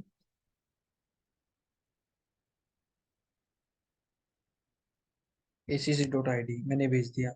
अब मैं क्या करूंगा यहाँ पे, मैं लिस्ट ऑफ रिकॉर्ड्स तो बना नहीं सकता, मैं बना दूंगा लिस्ट ऑफ स्ट्रिंग। सेट है क्या, लिस्ट है, सॉरी सेट है, set of string str data कुछ भी डाल दो मतलब। ठीक है, अब मैंने डलवा दिया। अब मैं यहाँ पे इसको ये डलवा दूंगा सेट ऑफ स्ट्रिंग। अब देखो क्या है, अब मैंने सेट ऑफ स्ट्रिंग, मैंने बोला सेम होना चाहिए, सेट ऑफ स्ट्रिंग है, और ये क्या है, सेट ऑफ स्ट्रिंग है ये भी। अब ये सेट ऑफ स्ट्रिंग के अंदर ही डलवा रहा हूँ ना मैं, ये सेट ऑफ स्ट्रिंग को सेट ऑफ स्ट्रिंग में डलवा रहा हूँ मैं, ये वाला। अब जो मैं यहाँ पे डेटा डलवा, जैसे मेरा कॉल आउट चला, जैसे मैंने ट्रिगर पे रिकॉर्ड को इंसर्ट किया, इंसर्ट करते ही वो ट्रिगर डॉट न्यू को रिटर्न करेगा, लिस्ट ऑफ रिकॉर्ड को रिटर्न करेगा। लिस्ट ऑफ रिकॉर्ड मतलब वो रिकॉर्ड को रिटर्न करेगा, इसके अंदर वो रिकॉर्ड आ जाएगा कंप्लीट, हर एक फील्ड आ जाएगा। हर एक फील्ड आ गया, तो एक रिकॉर्ड है तो एक आ गया, जो मैं 10 रिकॉर्ड इंसर्ट कर रहा हूँ ऑन द सेम टाइम, तो 10 रिकॉर्ड आ जाएंगे इसमें। तो 10 रिकॉर्ड को वन बाय वन उसकी आईडी निकाल के हम इसके अंदर ऐड करवा देंगे सेटअप स्ट्रिंग के अंदर। हर एक रिकॉर्ड की आईडी, 10 रिकॉर्ड है, 10 रिकॉर्डों की आईडी आ जाएगी। अब 10 रिकॉर्ड की आईडी आ गई हमारे पास, तो हमारी 10 रिकॉर्ड की आईडी यहाँ पे भी आ गई, क्योंकि हमने यहाँ पे पास करवा दिया। अब हम क्या काम करेंगे, हम यहाँ पे जाके, अब डायरेक्टली तो हम कर नहीं सकते ना, मैं यहाँ पे दोबारा एसओक्यूएल लिखूंगा, एसओक्यूएल नहीं, सॉरी, दोबारा यहाँ पे डेटा को एक्सेस करवा लूंगा। ठीक है, मैंने डलवाया select ID from account where ID in str data. अब देखो, अब जो यहाँ पे आईडी आई थी, अब मेरे पास 10 आईडी आई थी, अब 10 आईडी में मैंने डलवा दिया, इक्वल डाल दो या इन डाल दो जो भी आपको लगता है। तो मेरे 10 आईडी आई थी, जो 10 आईडी वाले रिकॉर्ड्स है ना, अकाउंट रिकॉर्ड, वो ये रिटर्न कर देगा। भाई बोर तो नहीं हो रहे ना। ठीक है, 10 के 10 रिकॉर्ड ये रिटर्न कर देगा। अब जब 10 के 10 रिकॉर्ड इसने रिटर्न कर दिए मेरे पास, जब मैंने रिकॉर्ड को इंसर्ट करवाया, इंसर्ट करते ही इसने डेटा की आईडी यहाँ पे भेजी, आईडी भेजी तो मेरे 10 के 10 आईडी यहाँ पे आ गई। और यहाँ पे जब आईडी आई, तो मैंने उसको दोबारा एसओक्यूएल कर लिया। अब ये तामझाम करने की जरूरत नहीं थी, जो मेरा फ्यूचर मेथड नहीं होता। फ्यूचर मेथड ये बोलता है कि भाई मैं सपोर्ट नहीं करता आप नॉन परमिटिव डेटा टाइप डलवाते हो, वो सपोर्ट नहीं करता। ठीक है, तो इसके लिए अपने को यही एक ट्रिक अपनानी पड़ेगी। अब ये अपनाई, तो अभी अपने को कॉल आउट करना है। कॉल आउट मतलब data out of the Salesforce. अब कॉल आउट करने के लिए पहले अपने को लाइक रिक्वेस्ट करनी पड़ेगी सेल्स फोर्स साइड से, उस रिक्वेस्ट में डालना पड़ेगा, फिर अपने को मतलब भेजना पड़ेगा, रिक्वेस्ट करनी पड़ेगी, फिर उनसे रिस्पॉन्स मिलेगा ऐसा। अब मैं क्या करूंगा, मैं डालूंगा HTTP request REQ equal to new HTTP request, मैंने डलवाया sorry REQ dot end point, end point set end point sorry. हाँ, कुछ भी करोगे ना आप सेट करना है अपने को, गेट बाद में करेंगे, पहले सेट करना है। अब जो एंड पॉइंट है, एंड पॉइंट मेरे क्या है, कॉल आउट डो कोलन, जो मेरा नेम्ड क्रेडेंशियल का नाम था, जो मेरा नेम्ड क्रेडेंशियल का नाम क्या था, मेरा कॉल बिट कॉल आउट्स। ठीक है, तो मैं इसको ऐसे यूज करूंगा। अब मेरे को कुछ करने की जरूरत नहीं है, रिमोट साइट सेटिंग वो कस्टम सेटिंग कुछ करने की जरूरत नहीं है। तो मैंने ये चीज मैंने यहाँ पे डलवा दिया। ठीक है, तो अब मैं क्या करूंगा, REQ डॉट सेट मेथड। अब मुझे मेथड मेथड मतलब हमें रिक्वेस्ट क्रिएट करवानी है, गेट करवाना है, डिलीट करवाना है, क्या करना है, तो अपने को करवाना है उनके साइड पे पोस्ट करवाना है, उनके साइड पे क्रिएट करवाना है रिकॉर्ड। तो मैंने यहाँ पे गया, तो मैंने यहाँ पे डाल दिया पोस्ट। भाई पोस्ट मेरे को क्रिएट करवाना, मतलब अपने को कॉल आउट करना है, हमें उनको रिक्वेस्ट कर रहे हैं, भाई तुम रिकॉर्ड को क्रिएट कर लो अपने। ठीक है, अब उनकी साइड से उन्होंने रिटर्न का मेथड लिखा होगा, जो रिटर्न होता है ना, हमने बोला था उन्होंने लिखा होगा। अब अपने को वो रिटर्न कैसे मिलेगा, अपने को कैसे पता लगा हमने कॉल आउट किया है तो क्या होगा। हमने ये बोल दिया। अब अभी बात खत्म नहीं हुई, अभी अपने को ये भी तो बताना है कि हम क्या भेज रहे हैं, जेसन भी तो भेजना है ना अपने को, वो तो हमने भेजे नहीं अभी तक। तो मैं क्या करूंगा, मैं यहाँ पे जाके एक मतलब एक जेसन होता है स्ट्रिंग फॉर्मेट में।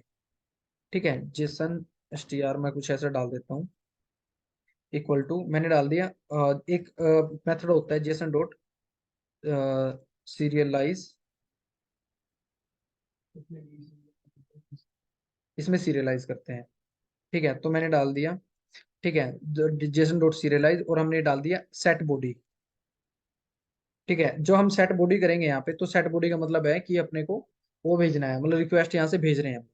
अब जब हम यहाँ पे रिक्वेस्ट भेज रहे हैं, तो अब हमने जितनी भी हमारे चीजें थी वो हमने सारी सेट कर दी, इंपॉर्टेंट चीजें तीन ही है। ठीक है, तो और जो हम इसको नेम्ड क्रेडेंशियल को यूज नहीं करते ना, अपने को यहाँ पे सेट हेडर वगैरह भी डालना पड़ता है, बट वो डालने की जरूरत नहीं है अभी, कंटेंट टाइप जेसन ऑथराइजेशन ये सब कुछ डालने की जरूरत नहीं है। तो अभी हमने ये सब डालने की जरूरत नहीं है, तो अभी हम करेंगे यहाँ पे रिक्वेस्ट अभी कर रहे हैं, अभी हमने किया नहीं है। ठीक है, एक इंस्टेंस और बनाते हैं हम यहाँ पे H T T P equal to new H T T P.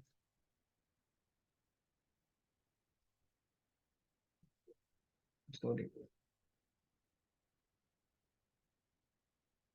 ठीक है, अभी हम डालेंगे H T T P response. अभी हमने रिक्वेस्ट उनको अभी रिक्वेस्ट करेंगे और उनसे रिस्पॉन्स लेंगे, जो उन्होंने रिटर्न किया था ना मेथड में, वो वापस लेने की बारी आ गई है। Response, sorry, H T T P response.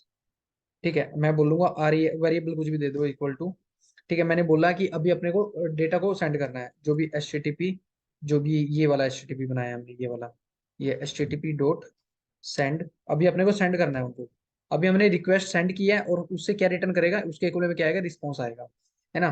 तो मैंने आर ई क्यू मतलब हमने सारी चीजें यहाँ पे सेट कर दी, सेट बॉडी कर दी हमने अपनी साइड से सेट करके, और उनको यहाँ पे सेंड कर दी रिक्वेस्ट। अब यहाँ पे हमने H T T P request send कर दी, पता लगा ना, हमने यहाँ पे सेंड कर दी। अभी अपने को इसके बदले में क्या मिलेगा, जब हमने सेंड की रिस्पॉन्स ही मिलेगा ना। अब इक्वल टू किसके आएगा, रिस्पॉन्स के इक्वल आएगा। अब अपने को रिस्पॉन्स चेक करना है कि भी क्या अपने को रिस्पॉन्स मिला, हम बोलेंगे if dot gate status code. अब गेट करेंगे, पहले सेट किया था, अब हमारा आगे गेट करने की बारी। हमने सेट तो कर दिया अपनी साइड से, अब अपने को गेट करना है उनकी साइड से क्या है। मैंने बोला इक्वल टू 200। 200 मतलब क्या ये सक्सेस है, जो इनके सक्सेस है, तो मैं बोलूंगा भाई मेरा जो भी मैंने बोला था कि कस्टम ऑब्जेक्ट है उसके अंदर इंसर्ट करवा लो डेटा। इंसर्ट करवाने के बाद वो डेटा फिर अपने को वो कर सकते हैं हम लोग, मतलब वो डेटा हम यहाँ पे लेके आ सकते हैं।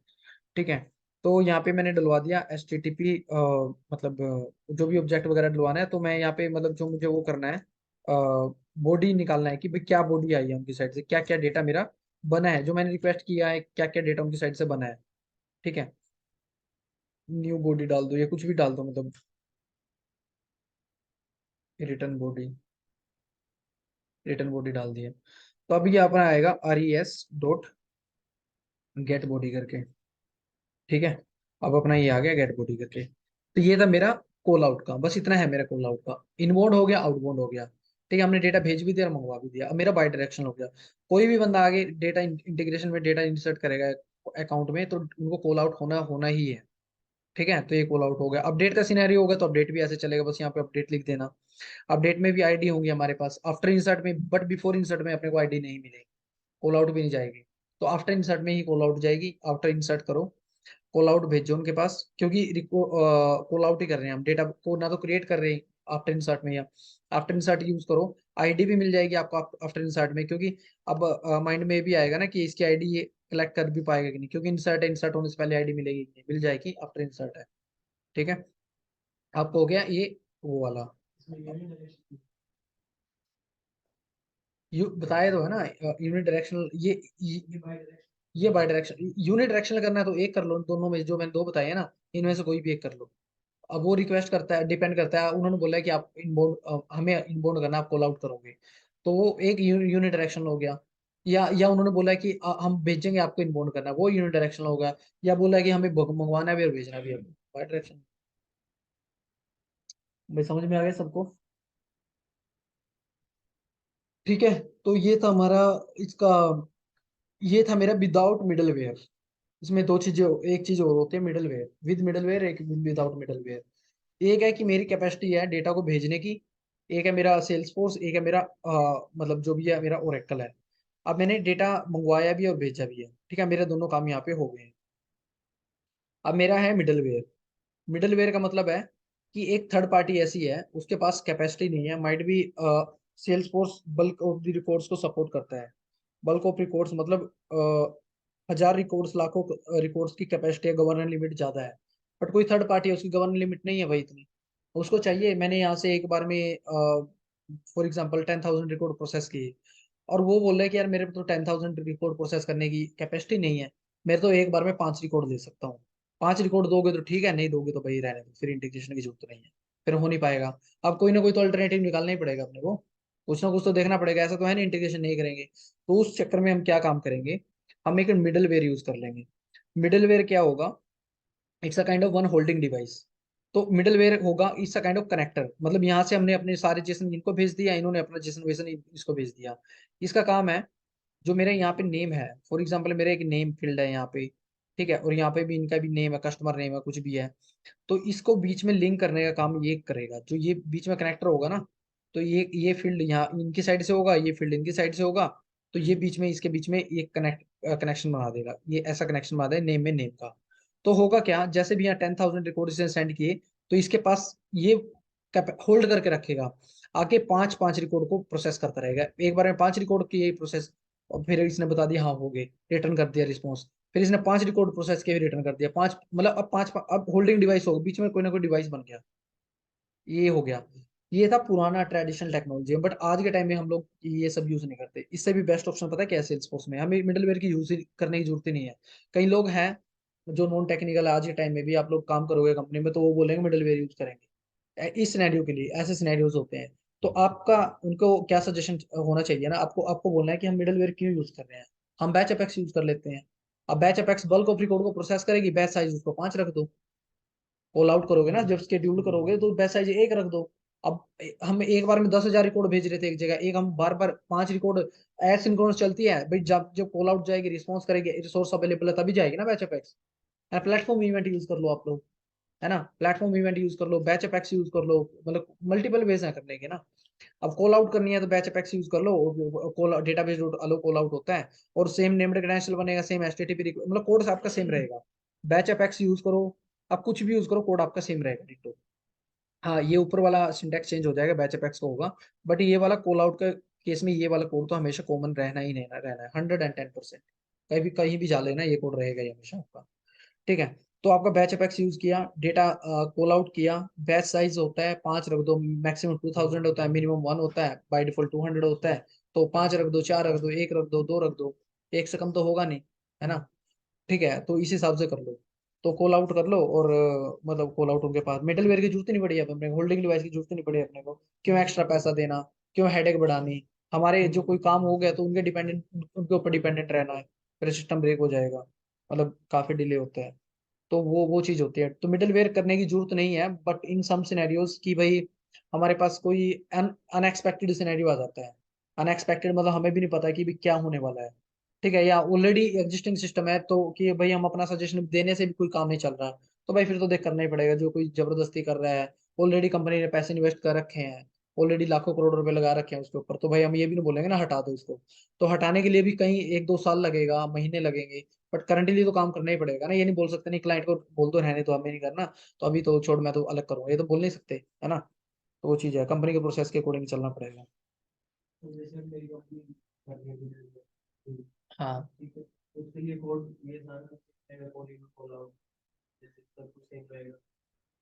वो डिपेंड करता है, जो वो आपको कॉल आउट कर रहे हो तो आपने ये आपको ट्रिगर वगैरह यूज करने पड़ेंगे। आप उनको सजेस्ट कर सकते हो, जो कि जब हम कॉल आउट कर रहे हैं तो हम बैच इफेक्ट्स क्यों नहीं यूज कर रहे, सजेस्ट कर सकते हैं हम। ठीक है, जब इनबाउंड की बारी आएगी तो अपने को वही यूज करना पड़ेगा, सेम चीज रहेगा जो हमने आज की है, सेम टू सेम। एक बोर्ड में चाहे मिडिल में के साथ और फिर आपको बोर्ड की कोई लिमिट भी है सेल्स फोर्स मिडलवेयर में भी हो गया, काम मिडलवेयर करने भी तो की। हमारे लिए थर्ड पार्टी है। हम जो डेटा भेज रहे हैं मिडलवेयर को ही भेज रहे हैं, वो भी तो एक ओरेकल हो या वो हो, है तो हमारे लिए हम तो यही सोच के चल रहे हैं, हम तो डेटा बाहर भेजना है या मंगवाना है, वो मिडलवेयर हो या वो ओरेकल हो, हमें क्या फर्क पड़ता है। हमें तो थर्ड पार्टी सोच के चलना है ना, अपने को क्या मतलब है, वो आगे की आगे भेजे ना भेजे, अपने को क्या मतलब है उससे। नहीं भेजेगा तो उसकी गलती है, उन पे ब्लेम आएगा, हम पे थोड़ी ना आएगा, क्यों नहीं भेजा भाई उन्होंने। तो हमारी कोई वो गलती नहीं है, हमारे लिए तो हमने तो कर दिया अपना प्रोसेस, तो वो चीज है। हाँ भाई, एनी क्वेश्चंस किसी को कोई? सेल्स फोर्स में जब आउटबोर्ड करते हैं थर्ड पार्टी को, उसकी कोई गवर्नर लिमिट भी होती है भी इतने रिपोर्ट ही हम डाल सकते हैं, उससे कम ज्यादा। भाई गवर्नर लिमिट तो बहुत होती है, बट डेटा जो हम कॉल आउट करते हैं ना, हमेशा data as a best practice हमें हमेशा बहुत कम डेटा प्रोसेस करना चाहिए, 5-10 रिकॉर्ड, 200 से ज्यादा रिकॉर्ड प्रोसेस नहीं करना चाहिए एट द सेम टाइम।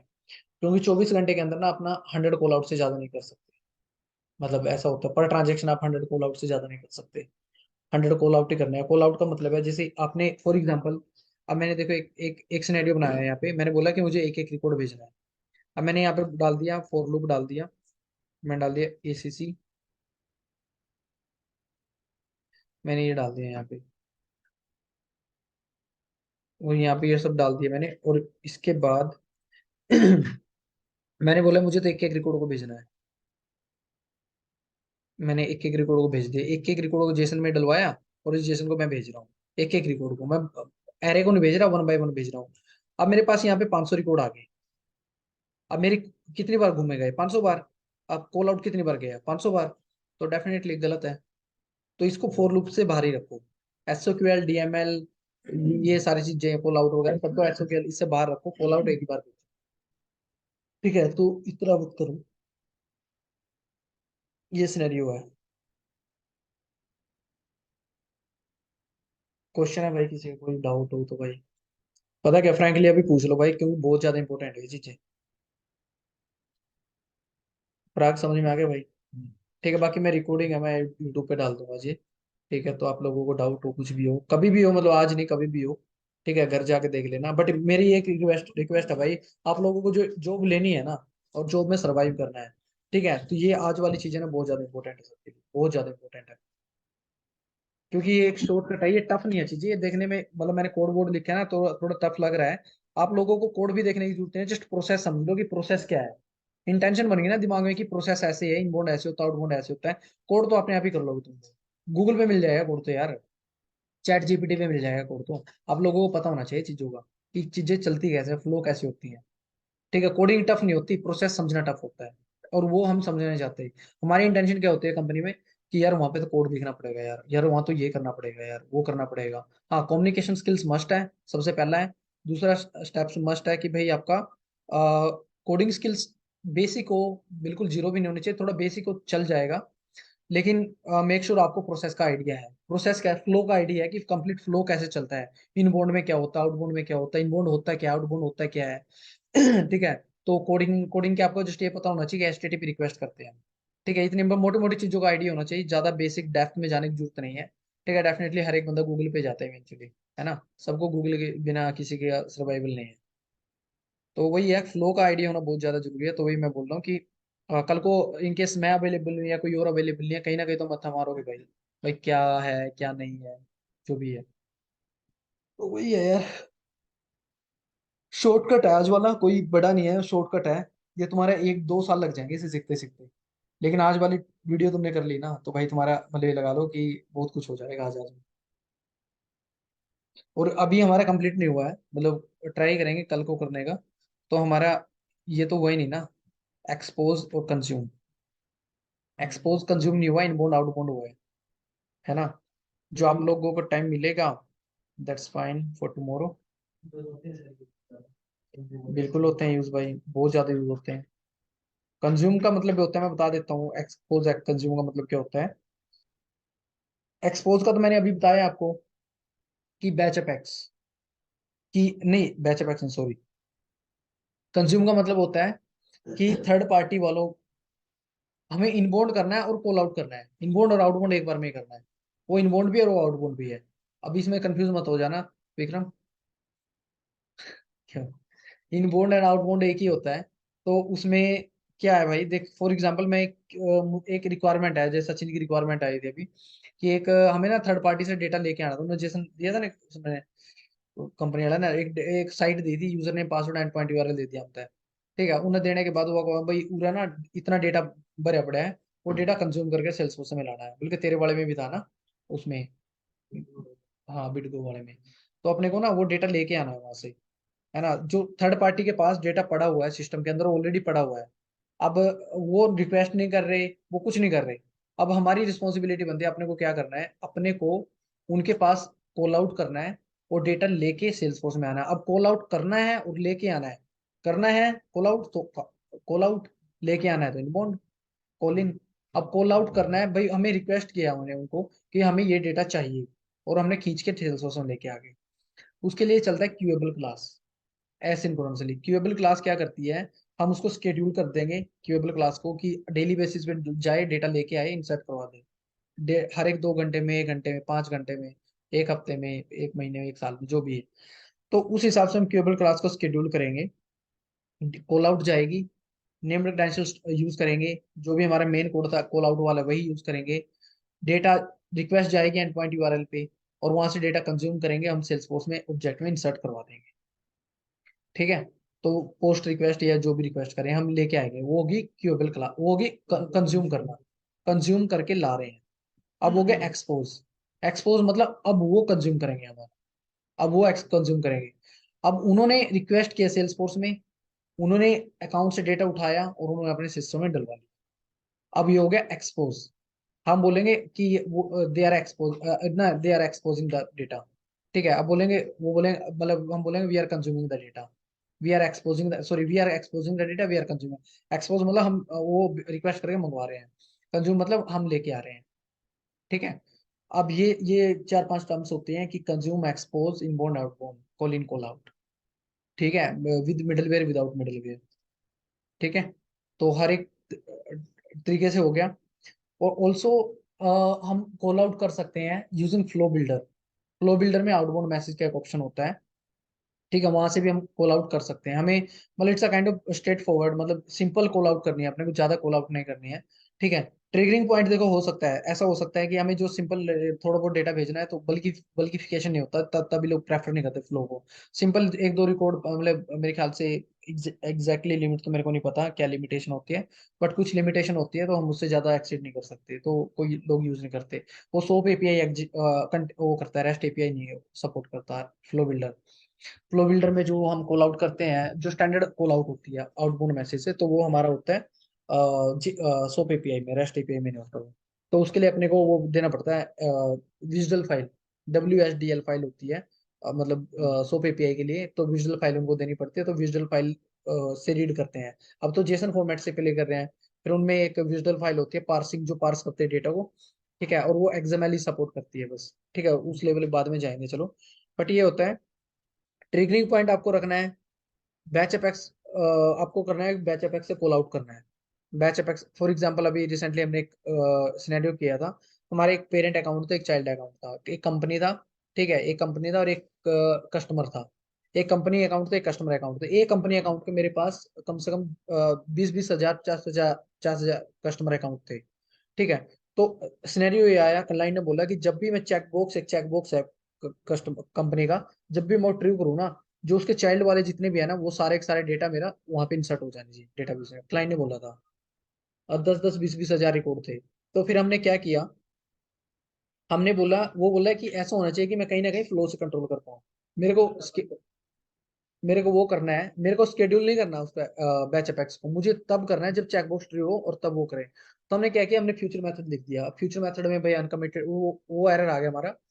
क्या बोलते हैं, सीपीयू टाइम, नहीं नहीं, हाँ CPU time limit execute. CPU time क्या होता है, जब डेटा को इंसर्ट करते हैं ना, मैंने अकाउंट को इंसर्ट किया, अकाउंट को इंसर्ट किया। अब जो वो चाइल्ड को सारे के सारे जो मैं ट्रिगर भी लिखूंगा ना, ट्रिगर से क्या इशू होगा, मैंने एक अकाउंट फ्यूचर मेथड भी लिख दिया, मैंने एक अकाउंट इंसर्ट किया।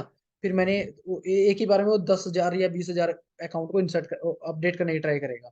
मतलब अकाउंट को अपडेट किया तो निचले वाले को अपडेट करने की ट्राई करेगा, अपडेट करने की ट्राई करेगा। जब तक वो अपडेट नहीं होगा ना, तब तक मेरा सेव नहीं होगा अकाउंट को। अपडेट करूंगा ना, सेव नहीं होगा, तब तक वो सेविंग सेविंग लिखा है, डॉट डॉट लिखा नहीं आता कई बार, तो लिखा आएगा। तो उसमें फिर वो जो वो टाइम होता है ना, जो 10 सेकंड से ज्यादा टाइम हो जाता है ना, वो सेविंग सेविंग जब तक सेव नहीं होता है, तो हमें एक एरर आ जाती है, सीपीयू टाइम लिमिट एक्सीडेड। और जो एसिंक्रोनस होती है 60 सेकंड आ जाती है। जो हम फ्यूचर मेथड यूज करें 60 सेकंड, सिंपल 10 सेकंड। बट अब फ्यूचर मेथड में भी टाइम लग रहा है हमारा। अब 60 सेकंड, 1 मिनट से ज्यादा लग रही है हमारी।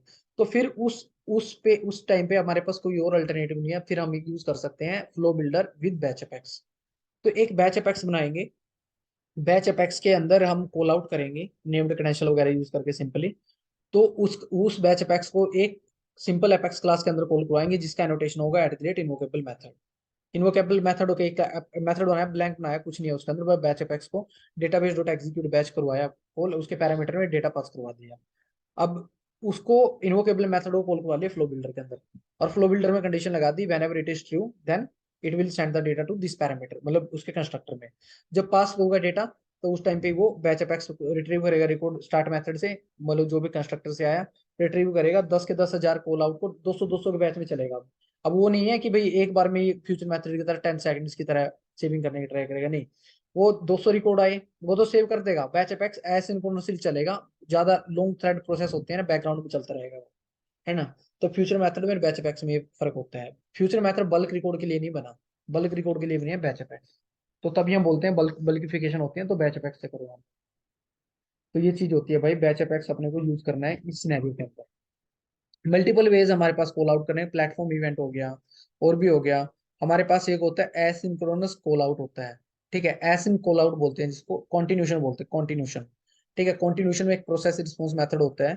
ठीक है, तो उससे हम कर सकते हैं, बट उसको कोई इतना यूज नहीं करता। कॉन्टिन्यूशन एपीआई इन सेल्सफोर्स। ठीक है, तो एक कॉन्टिन्यूशन क्लास होती है हमारी, तो कॉन्टिन्यूशन कॉन्टिन्यू कॉन्टिन्यूशन क्लास के अकॉर्डिंगली हमारा कॉल आउट हम लोग कर सकते हैं। ठीक है, इसमें एक प्रोसेस रिस्पॉन्स होता है, मेथड, टाइम आउट वगैरह, ये सब सब प्रोसेस प्रोसेस रिस्पॉन्स, मतलब जो भी है। ठीक है, तो ये हमारा कॉन्टिन्यूशन वगैरह आपको करना है, कुछ ऐसा करना है, तो we can work on that. फिर process response method, continuation method, process response method. Hmm, तो ये है। ठीक है ब्रो, तो ये था आज के लिए भाई, मैं रिकॉर्डिंग स्टॉप कर देता हूँ। Self to self